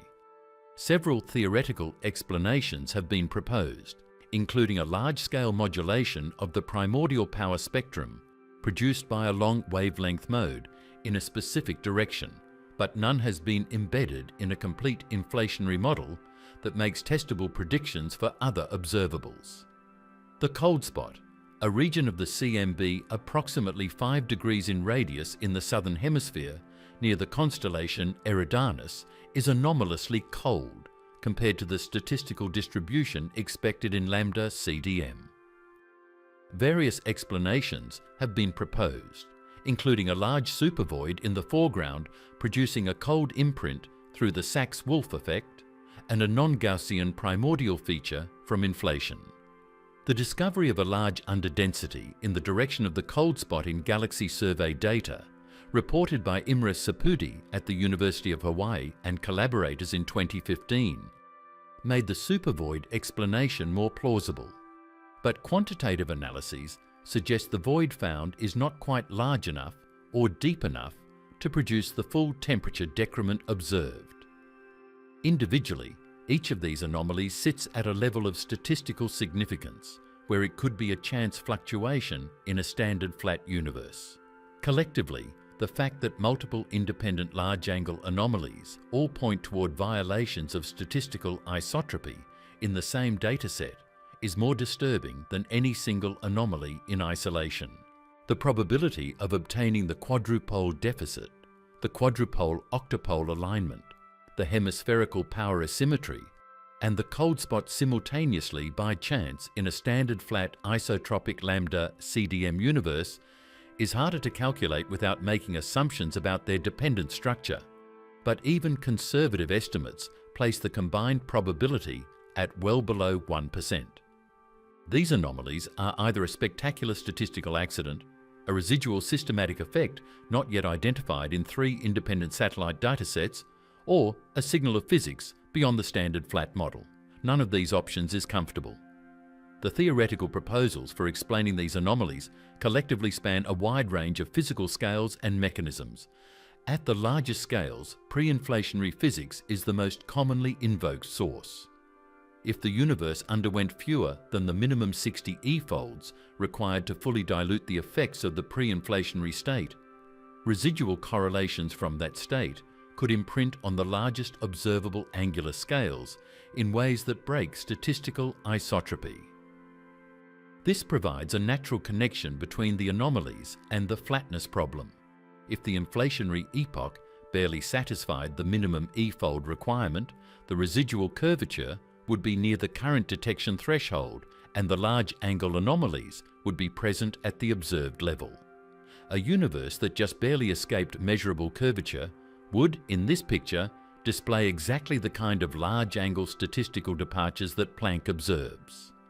The hemispherical power asymmetry has attracted particular theoretical attention because it requires a preferred direction in the primordial perturbation field, which cannot arise from standard single-field slow-roll inflation without an explicit symmetry-breaking mechanism. Among the proposed mechanisms are a superhorizon mode, a perturbation with a wavelength larger than the observable universe that modulates the amplitude of shorter wavelength modes through gravitational coupling. This is the modulated reheating mechanism explored by Adrian Erichek, Mark Kamionkowski, and Sean Carroll at Caltech in 2008. If a superhorizon perturbation in a curvaton field modulated the efficiency of reheating differently in different directions, the resulting perturbation amplitude would be asymmetric across the sky. The mechanism requires the curvaton field to have specific properties and its amplitude to fall in a specific range, which constitutes its own form of fine-tuning. Whether this fine-tuning is more or less severe than the fine-tuning the anomaly itself implies remains a matter of active theoretical debate. The persistence of these anomalies across 3 independent satellite missions, spanning the full range of CMB measurement technology available over 25 years, places them in a specific category. They are confirmed features of the data that the standard model does not explain. They do not require new physics. They are consistent with being rare fluctuations of a standard flat isotropic universe. But consistency with being a fluctuation is not the same as being explained. The standard model predicts that such fluctuations occur in principle. It does not predict that they occur in the specific combination observed at the specific angular scales where they appear, in a dataset of the specific size provided by the full CMB sky. The anomalies are not a crisis for the standard model in the sense that they force an immediate revision.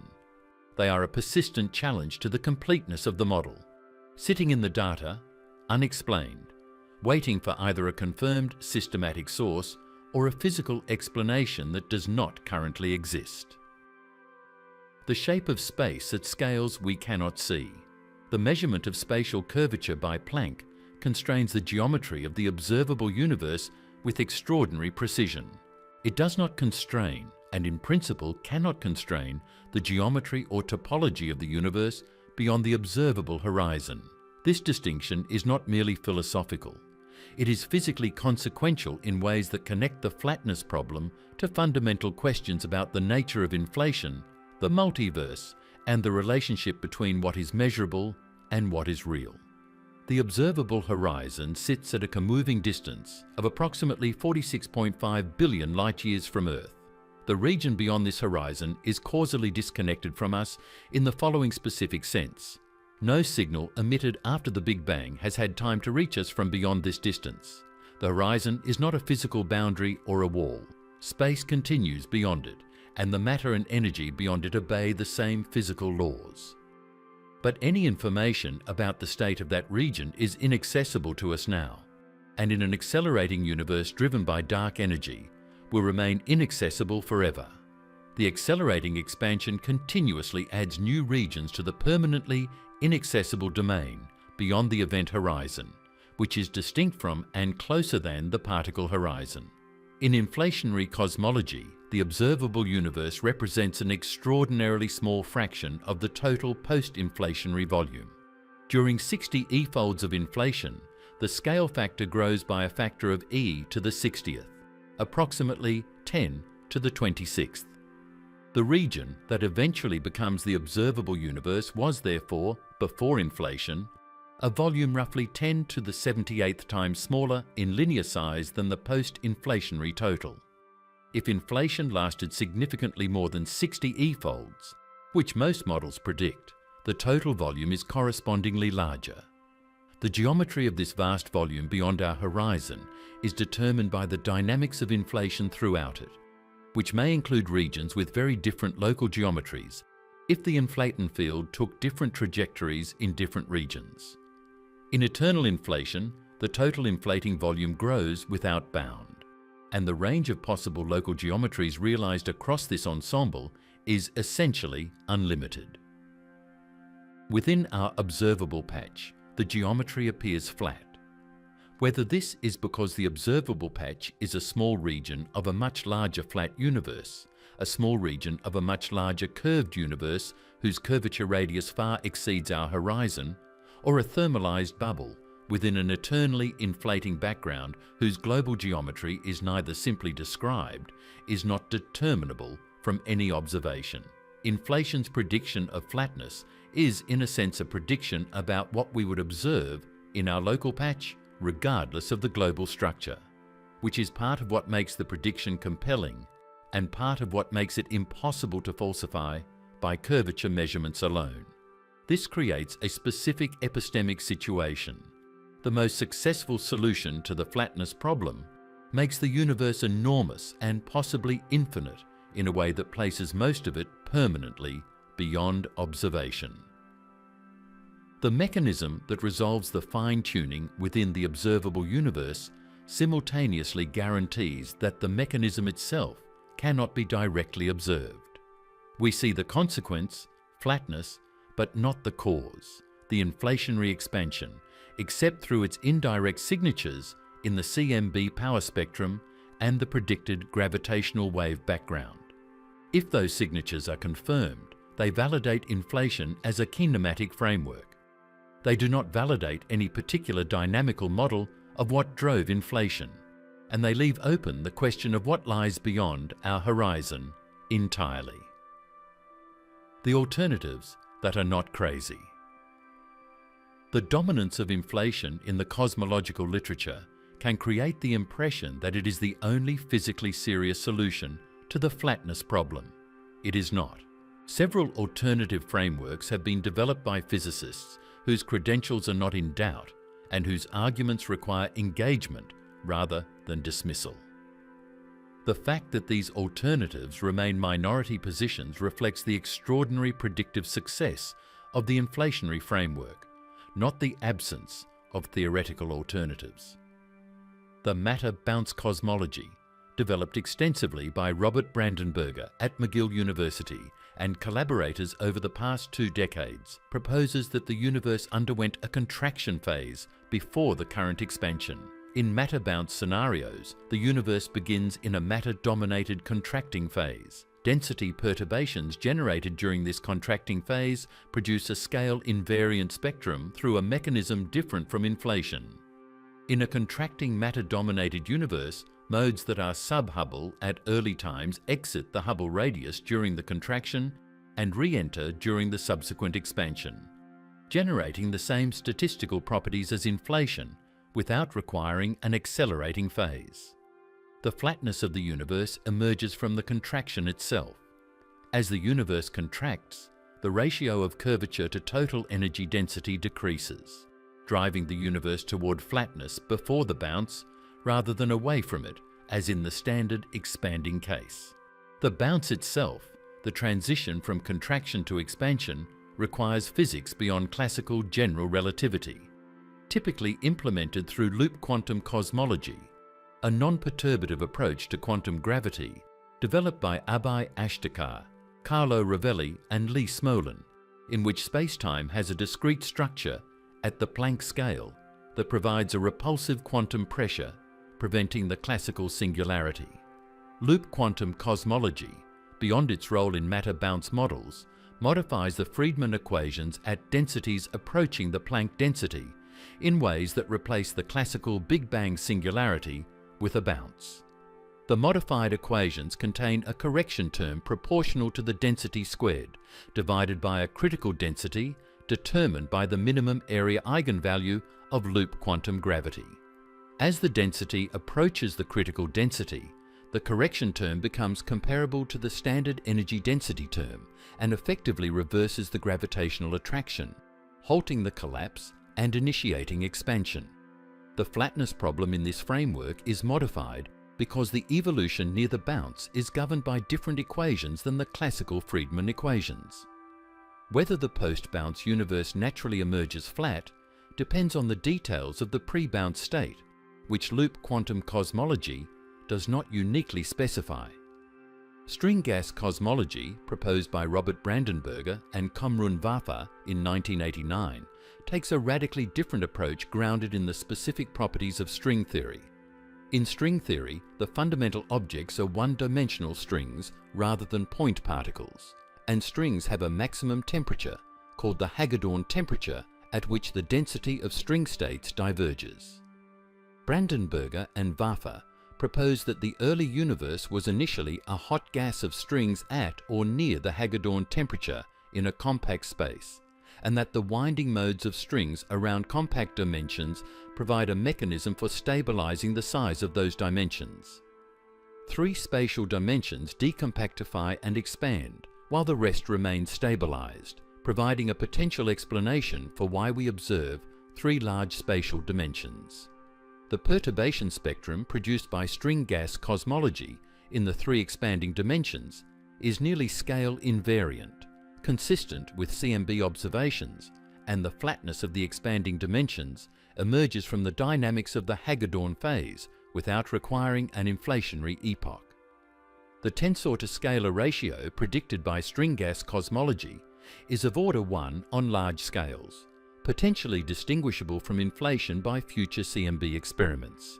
The conformal cyclic cosmology of Roger Penrose, developed in a series of papers beginning in the early 2000s and described for a general audience in Cycles of Time published in 2010, proposes that the universe undergoes repeated eons. Each eon begins with a Big Bang and ends in an infinite future in which all massive particles have decayed or been absorbed into black holes, leaving only massless particles. Massless particles are conformally invariant and cannot define a clock or a measuring rod, making the remote future geometrically similar in conformal geometry to the Big Bang of the next eon. The conformal boundary of the far future is glued to the conformal singularity of the next Big Bang, creating a cyclic structure without a conventional bounce. Flatness in this framework is a consequence of the conformal structure. The conformally invariant geometry at the transition between eons produces a flat initial geometry for the subsequent eon. Penrose has identified potential observational signatures of this scenario in the form of low variance circles in the CMB, corresponding to the intersection of the last scattering surface with the remnants of extremely energetic events, specifically Hawking radiation from supermassive black holes in the previous eon. Searches for these circles in WMAP and Planck data have produced disputed results. Penrose and collaborators reported detections, while independent analyses by Gurzadyan and Steinhardt found no statistically significant signal above the lambda CDM background. The conformal cyclic cosmology of Roger Penrose, developed in a series of papers beginning in the early 2000s and described for a general audience in Cycles of Time, published in 2010, proposes that the universe undergoes repeated eons. Each eon begins with a Big Bang and ends in an infinite future in which all massive particles have decayed or been absorbed into black holes, leaving only massless particles. Massless particles are conformally invariant and cannot define a clock or a measuring rod, making the remote future geometrically similar in conformal geometry to the Big Bang of the next eon. The conformal boundary of the far future is glued to the conformal singularity of the next Big Bang, creating a cyclic structure without a conventional bounce. Flatness in this framework is a consequence of the conformal structure. The conformally invariant geometry at the transition between eons produces a flat initial geometry for the subsequent eon. Penrose has identified potential observational signatures of this scenario in the form of low-variance circles in the CMB, corresponding to the intersection of the last scattering surface with the remnants of extremely energetic events, specifically Hawking radiation from supermassive black holes in the previous eon. Searches for these circles in WMAP and Planck data have produced disputed results. Penrose and collaborators reported detections, while independent analyses by Guzadyan and Steinhardt found no statistically significant signal above the lambda CDM background. These alternatives share a common structural feature. They resolve the flatness problem not by diluting curvature through rapid expansion, but by generating flat initial conditions through a prior phase of contraction or a cyclic predecessor. They make predictions for the tensor to scalar ratio and for other CMB observables that differ from those of the simplest inflationary models, and future experiments including Lightbird and CMB-S4 will sharpen the constraints on these predictions substantially. The scientific process of discrimination among these alternatives is underway, and the outcome is not predetermined by the current data. It is worth being specific about how the discrimination will proceed in practice. The CMB-S4 experiment targets a sigma R of 0.003 in its baseline configuration and a sensitivity of ER below 0.001 in its full design. A detection at R of 0.01 would fix the inflationary energy scale at approximately 10 to the 16th gigaelectron volts and would rule out every contraction-based alternative, since all of them predict R values at or below 0.001. A detection at R of 0.003 to 0.005 would be consistent with several small field inflation models and inconsistent with essentially all currently proposed matter bounce and string gas models.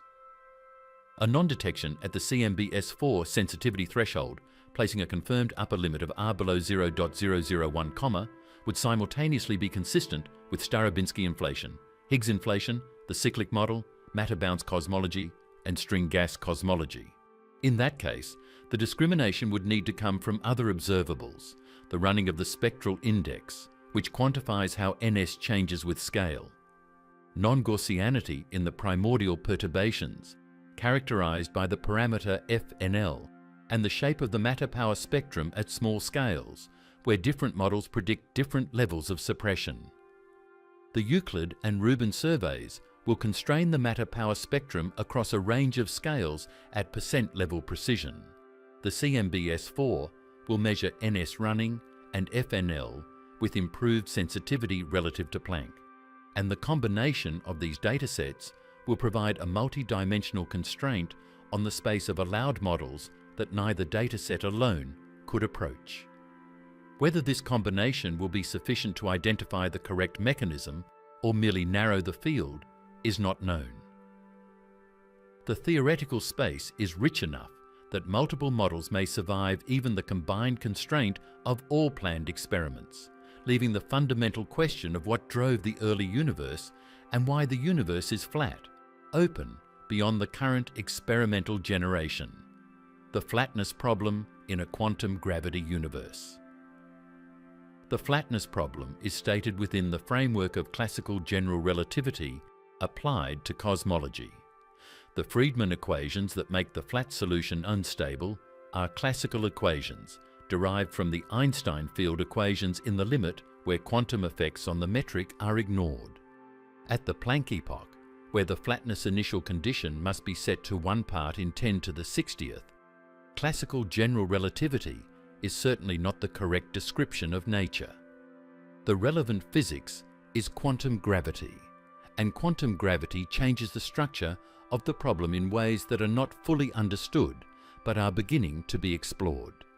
The Planck scale marks the regime where gravitational and quantum effects are of comparable magnitude. At energies of approximately 1.2, 2 times 10 to the 19th gigaelectron volts and length scales of approximately 1.62 times 10 to the minus 35 meters, the quantum fluctuations of the metric are of order 1, and the classical description breaks down entirely. The Big Bang singularity of classical general relativity occurs at this scale, and the initial conditions of the universe, including the initial value of omega, must be specified in the Planck regime where quantum gravity applies. This means the flatness problems demand that omega equal 1 to within 1 part in 10 to the 60th at the Planck epoch is a demand about quantum gravitational initial conditions, not classical ones. In loop quantum cosmology, the Planck regime is described by the modified Friedmann equations mentioned in the previous chapter. In the bounce scenario, the universe contracts to a Planck density state and then re-expands. The geometry at the bounce is governed by quantum geometry effects, and the subsequent expansion is that of a universe whose initial conditions are set by the quantum bounce, rather than by an arbitrary classical singularity. Whether the bounce generically produces flat initial conditions for the subsequent expansion depends on the state of the universe immediately before the bounce, which loop quantum cosmology alone does not determine.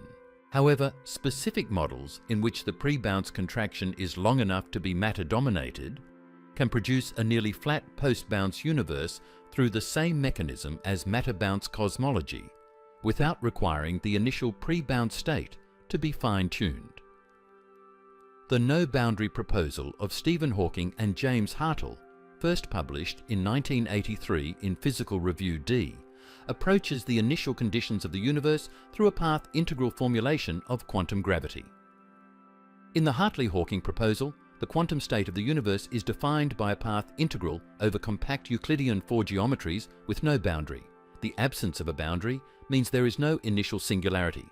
The universe simply has no beginning in the conventional sense.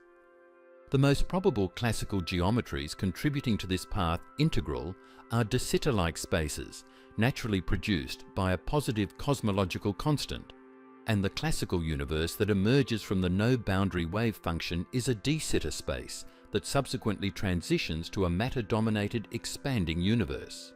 The spatial sections of de Sitter space are maximally symmetric 3 spheres, which are positively curved with omega greater than 1. The no-boundary proposal therefore predicts a closed universe, not a flat one. This prediction of the no-boundary proposal has been a subject of sustained debate. In 2018, Neil Turok at the Perimeter Institute and collaborators including Job Feldbrugger and Jean-Luc Lehners published a series of papers in Physical Review Letters, arguing that the Hartle-Hawking path integral, correctly defined with proper convergence criteria, does not produce the classical de Sitter geometries it was advertised to predict. They argued that the dominant saddle points of the integral correspond to unstable fluctuating geometries, rather than smooth de Sitter spaces. Hawking, Hartle and Thomas Hertog disputed this conclusion in responses published in the same journal, arguing that a different treatment of the integration contour restores the original prediction. The technical dispute involves the mathematical definition of the path integral over geometries, which is not uniquely defined in the absence of a complete theory of quantum gravity and remains unresolved. Alexander Vilenkin's tunneling proposal, an alternative to the Hartley-Hawking no-boundary approach, posits that the universe was created by quantum tunneling from nothing, where nothing is a state with no classical spacetime geometry, but with the relevant quantum fields in their ground state. The tunneling amplitude selects initial conditions for the universe in a specific way that Vilenkin has argued favours larger values of the initial Hubble constant, corresponding to higher energy density states, and produces a flat initial geometry through the subsequent inflationary expansion. The tunneling proposal and the no-boundary proposal make different predictions for the probability distribution over initial conditions, and in some limiting cases predict different signs for the relationship between the primordial perturbation amplitude and the inflationary energy scale. What all of these quantum gravity approaches share is an acknowledgement that the flatness problem, properly stated, is a question about quantum gravitational initial conditions that cannot be answered within classical general relativity. The Planck epoch is not a moment in time within classical spacetime. It is a regime in which classical space-time itself ceases to be a valid description of nature. The fine-tuning of omega at the Planck epoch, expressed as a ratio of two energies within classical Friedmann cosmology, may be an artifact of applying the wrong theoretical framework to that regime. A complete theory of quantum gravity that determines the initial state of the universe from first principles could in principle explain the flatness without fine-tuning, not by adjusting the initial condition, but by deriving it. No such theory currently exists. The closest thing to a concrete research program aimed at deriving the initial state of the universe from first principles is the work on the wave function of the universe in quantum cosmology. The concept was introduced by DeWitt in 1967, who derived the Wheeler-DeWitt equation governing the quantum state of the universe by applying the canonical quantization procedure to the constraints of general relativity. The Wheeler-DeWitt equation is a functional differential equation on the space of three geometries called superspace, and its solutions represent quantum states of the universe. The Hartley-Hawking and Vilenkin proposals are both proposals for specific solutions, or specific boundary conditions on solutions, to the Wheeler-DeWitt equation. The equation itself is formally defined in terms of the three-metric on a spatial hypersurface and the matter field configurations on that hypersurface, and it contains no time variable.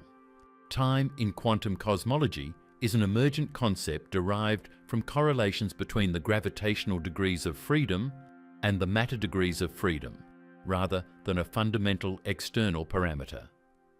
In this framework, asking for the initial condition of the universe is equivalent to asking which solution to the Wheeler-DeWitt equation describes the actual universe. The flatness problem translates into the question of why the wave function of the universe is concentrated near geometries with small curvature, rather than spread across the full range of possible three geometries. Whether the answer to this question lies within the Wheeler-DeWitt framework, which is semi-classical and does not incorporate the full machinery of string theory or loop quantum gravity, or whether it requires a more complete quantum gravity theory, is not known. What is known is that the question can be stated precisely within the quantum cosmological framework, and that the precision of the Planck flatness measurement gives that statement specific quantitative content that a successful theory would need to reproduce. What future experiments will decide. The theoretical landscape around the flatness problem is rich, contested, and currently underdetermined by observation.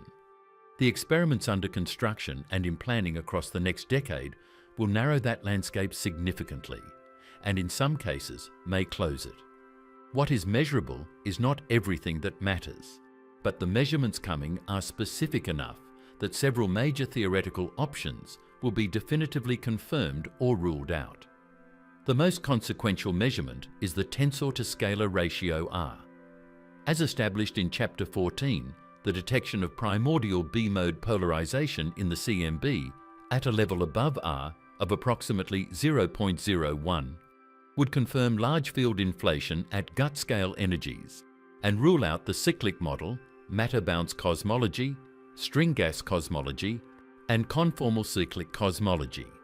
A non-detection below R of 0.001, achievable by LightBird and CMB-S4, would rule out essentially all large field inflation models and leave small field inflation, the cyclic model, and the other alternatives as the remaining theoretical space. This is not an incremental refinement.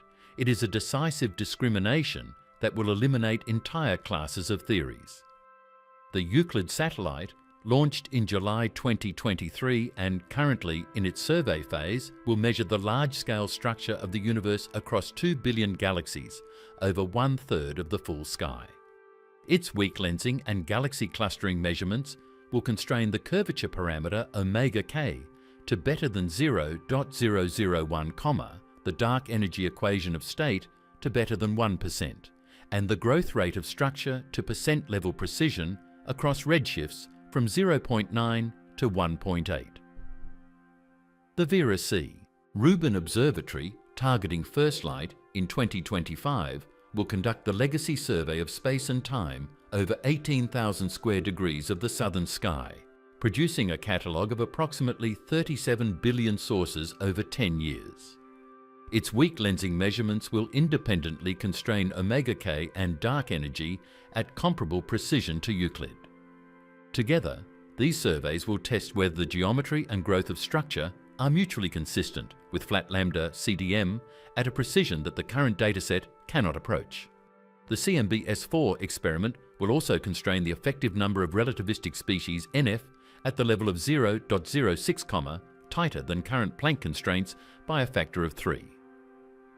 The effective number of relativistic species affects both the expansion rate at the epoch of nuclear synthesis and the position and amplitude of the CMB acoustic peaks. Several proposed resolutions of the Hubble tension invoke new light particles, such as additional neutrino species or other dark radiation, that would shift NF above the standard model value of 3.044. CMB-S4's measurement of NF will either confirm or rule out these proposals. Combined with improved measurements of the Hubble constant from the James Webb Space Telescope's calibration of the Cepheid distance ladder and from the Daci baryon acoustic oscillation survey, the Hubble tension will either deepen into an unambiguous signal of new physics or dissolve into a systematic that improved calibrations resolve. The square kilometre array, currently under construction in South Africa and Australia, with first science operations expected in the late 2020s, will observe pulsars across the galaxy with timing precision orders of magnitude beyond current pulsar timing arrays. The nanohertz gravitational wave background, potentially sourced in part by supermassive black hole binaries and in part by a stochastic background of cosmological origin, including a possible contribution from inflation, will be characterized with sufficient precision to identify its sources. A cosmological contribution at the appropriate frequency and amplitude could provide an additional window onto the energy scale of the early universe. The Nancy Grace Roman Space Telescope, expected to launch in the mid-2020s, will conduct a wide-field survey of the near-infrared sky covering 2,200 square degrees to a depth comparable to the Hubble ultra-deep field across its full survey area. Its primary cosmological goal is the measurement of dark energy through weak gravitational lensing and galaxy clustering at redshifts from 0.5 to 3. The Roman telescope's combination of Hubble-like resolution over a field of view 100 times larger will produce weak lensing maps with statistical power exceeding any previous space-based survey, providing independent constraints on omega-K at the level of 0.001 or better. Its high redshift galaxy survey will also constrain the growth rate of structure, F sigma 8, across 4 independent redshift bins, testing whether the observed growth of galaxies and clusters is consistent with the flat lambda CDM prediction, or shows deviations that might indicate modified gravity or dark energy evolution. The LISA Gravitational Wave Observatory, approved by the European Space Agency and currently under development for a launch in the 2030s, will detect gravitational waves at millihertz frequencies by measuring the differential length changes between 3 spacecraft in a triangular formation with arm lengths of 2.5 million kilometers. At these frequencies, LISA is sensitive to gravitational waves from supermassive black hole mergers across the entire observable universe, from compact binary systems in our galaxy, and potentially from a stochastic gravitational wave background of cosmological origin. Phase transitions in the early universe, such as the electroweak phase transition at energies of roughly 100 gigaelectron volts, or hypothetical high-energy phase transitions associated with inflation or reheating, can produce stochastic gravitational wave backgrounds at millihertz frequencies that LISA could detect. The detection or non-detection of such a background and its spectral shape, if detected, would provide a direct window onto the thermal history of the early universe at energies above what any collider experiment can probe, constraining models of reheating and of the physical mechanism that ended inflation. Taken together, the experimental program of the 2020S and 2030S will constrain the inflationary model space to a small fraction of its current volume, measure the dark energy equation of state across the full range of cosmic time accessible to redshift surveys, confirm or resolve the Hubble tension, and either detect or place strong upper limits on the primordial gravitational wave background. What they will not do is observe directly the Planck epoch, where the flatness initial condition was set, measure the geometry of the universe beyond the observable horizon, or determine whether an inflationary epoch or a contracting predecessor actually occurred. The most fundamental aspects of the flatness problem remain permanently beyond direct observational reach. The measurements constrain theories. They do not penetrate to the initial conditions themselves. There is a sense in which this irreducibility is the deepest thing the flatness problem tells us. The measurement that exposed it, the angular scale of the CMB first acoustic peak, is the most precise probe of early universe geometry available.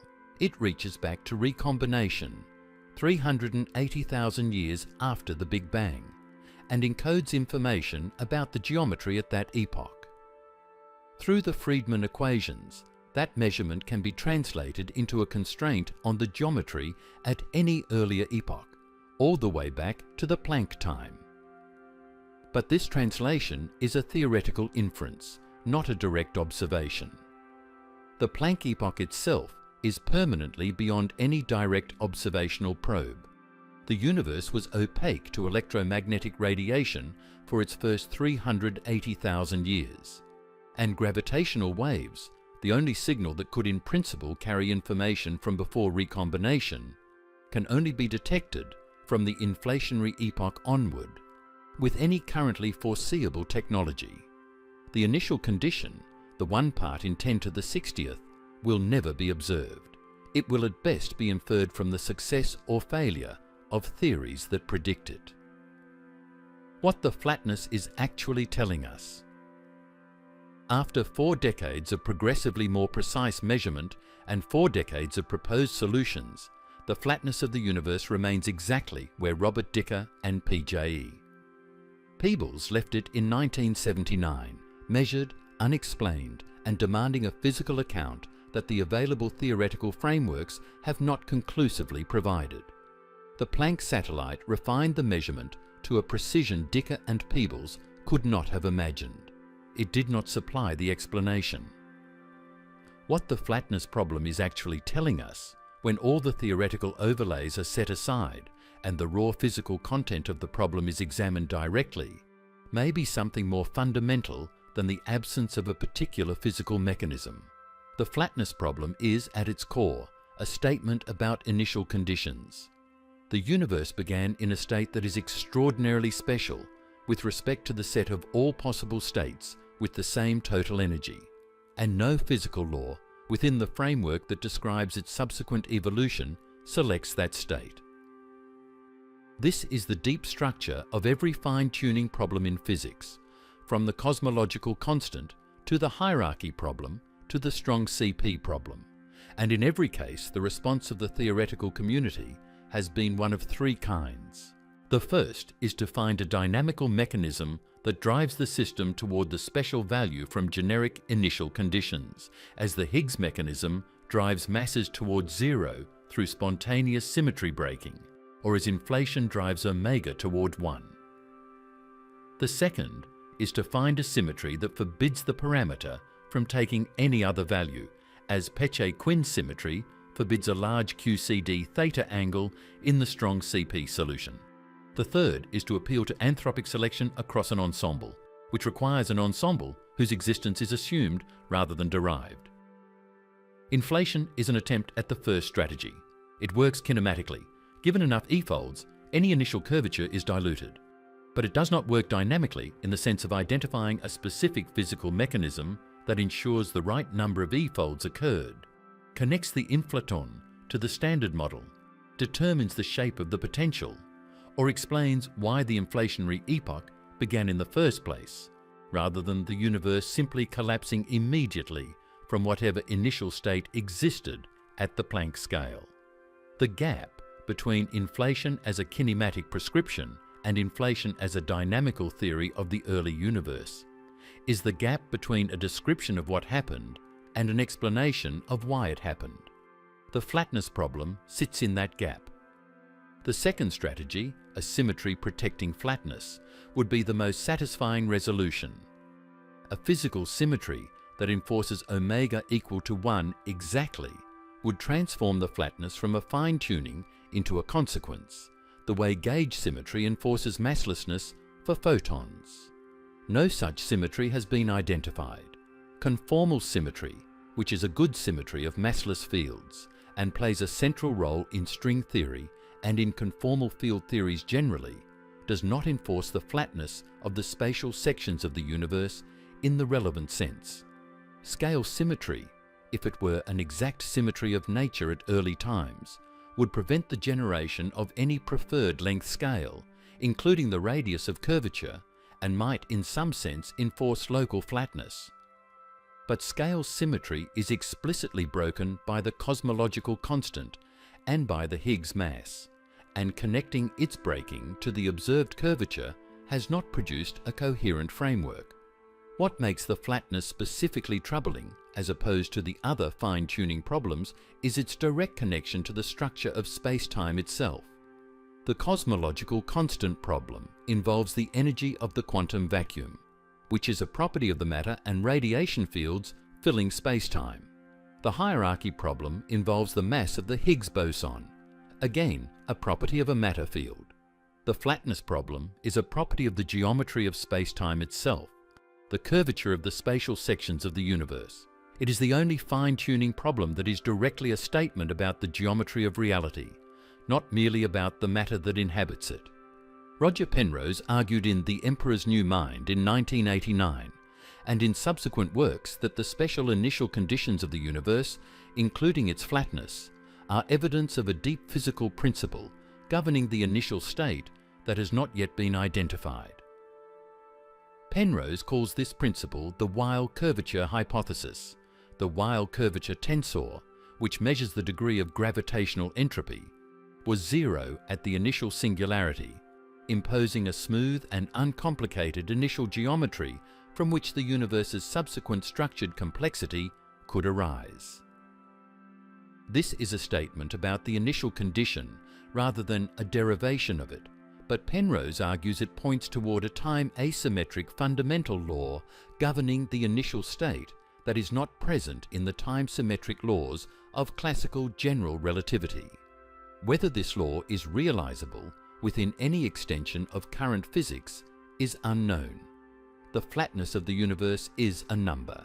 It is a measured physical quantity with an uncertainty and a central value, and a set of instruments that produced it. It is also a window into the first instant of cosmic time, a signal from an epoch before any other observable, encoded in the geometry of space itself. The measurement is done. The window is open. What looks back through it when the inflationary scaffolding is removed and the multiverse rhetoric is set aside is a universe that began precisely flat for reasons that current physics cannot state. That precision is either the signature of a mechanism not yet discovered, a symmetry not yet identified, or a selection effect whose ensemble cannot be observed. All three possibilities leave something fundamental unresolved. The universe is flat. It should not be flat without a reason. The reason is not known. The flatness problem, precision without explanation. The Planck satellite's measurement of omega is among the most precise results in the history of observational science. It is also, in a specific and uncomfortable sense, among the least understood. Every digit of precision it added to the curvature constraint made the required Planck epoch fine-tuning more extreme, not less. And after 4 decades of the most technically sophisticated effort in theoretical cosmology, the physical mechanism that imposed that fine-tuning remains unconfirmed. Inflation relocates the problem. The multiverse defers it. Quantum gravity approaches reframe it. None of these removes it. What remains when all the apparatus is stripped away is a geometrical fact about the observable universe that points directly at the conditions of its birth. The universe is flat to within a fraction of 1%. At the Planck epoch, that fraction becomes 1 part in 10 to the 60th. No known symmetry demands it. No confirmed mechanism produces it. It was simply impossibly there. Whatever imposed that initial condition did so before any process that current physics can describe at energies no experiment has reached, in a regime where space and time themselves may not have been the concepts we understand them to be. The flatness is a message from that regime. The message is clear. The sender is unknown. The precision of the flatness has one further implication that is rarely drawn out explicitly. The Planck measurement constrains omega k to within 0.002. Traced back to the Planck epoch, this corresponds to an initial deviation from flatness of, at most, 1 part in 10 to the 60th. But the Planck measurement itself has a finite uncertainty. Future experiments with better sensitivity will tighten this constraint further. If future measurements find omega k consistent with exactly 0 at a precision of 0.0001, the Planck epoch constraint tightens to 1 part in 10 to the 64th. If they find omega k consistent with 0 at 0.00001, it tightens to 1 part in 10 to the 68. Every improvement in measurement precision makes the fine-tuning more extreme, not less. The measurement and the problem it exposes move together. Better data does not dissolve the flatness problem, it deepens it. This is the opposite of the situation with most scientific anomalies, where better data tends to either confirm or explain them. With the flatness problem, confirmation and inexplicability advance in step. This is what the flatness problem is actually telling us. Not that the universe happens to be geometrically flat in the way that a table happens to be approximately level, but that the geometry of reality was set at the first instant with a precision that no known physical law requires, no known symmetry enforces, and no confirmed mechanism produces, and that every time the measurement is refined, the required precision at the initial instant becomes more extreme. The universe is not approximately flat.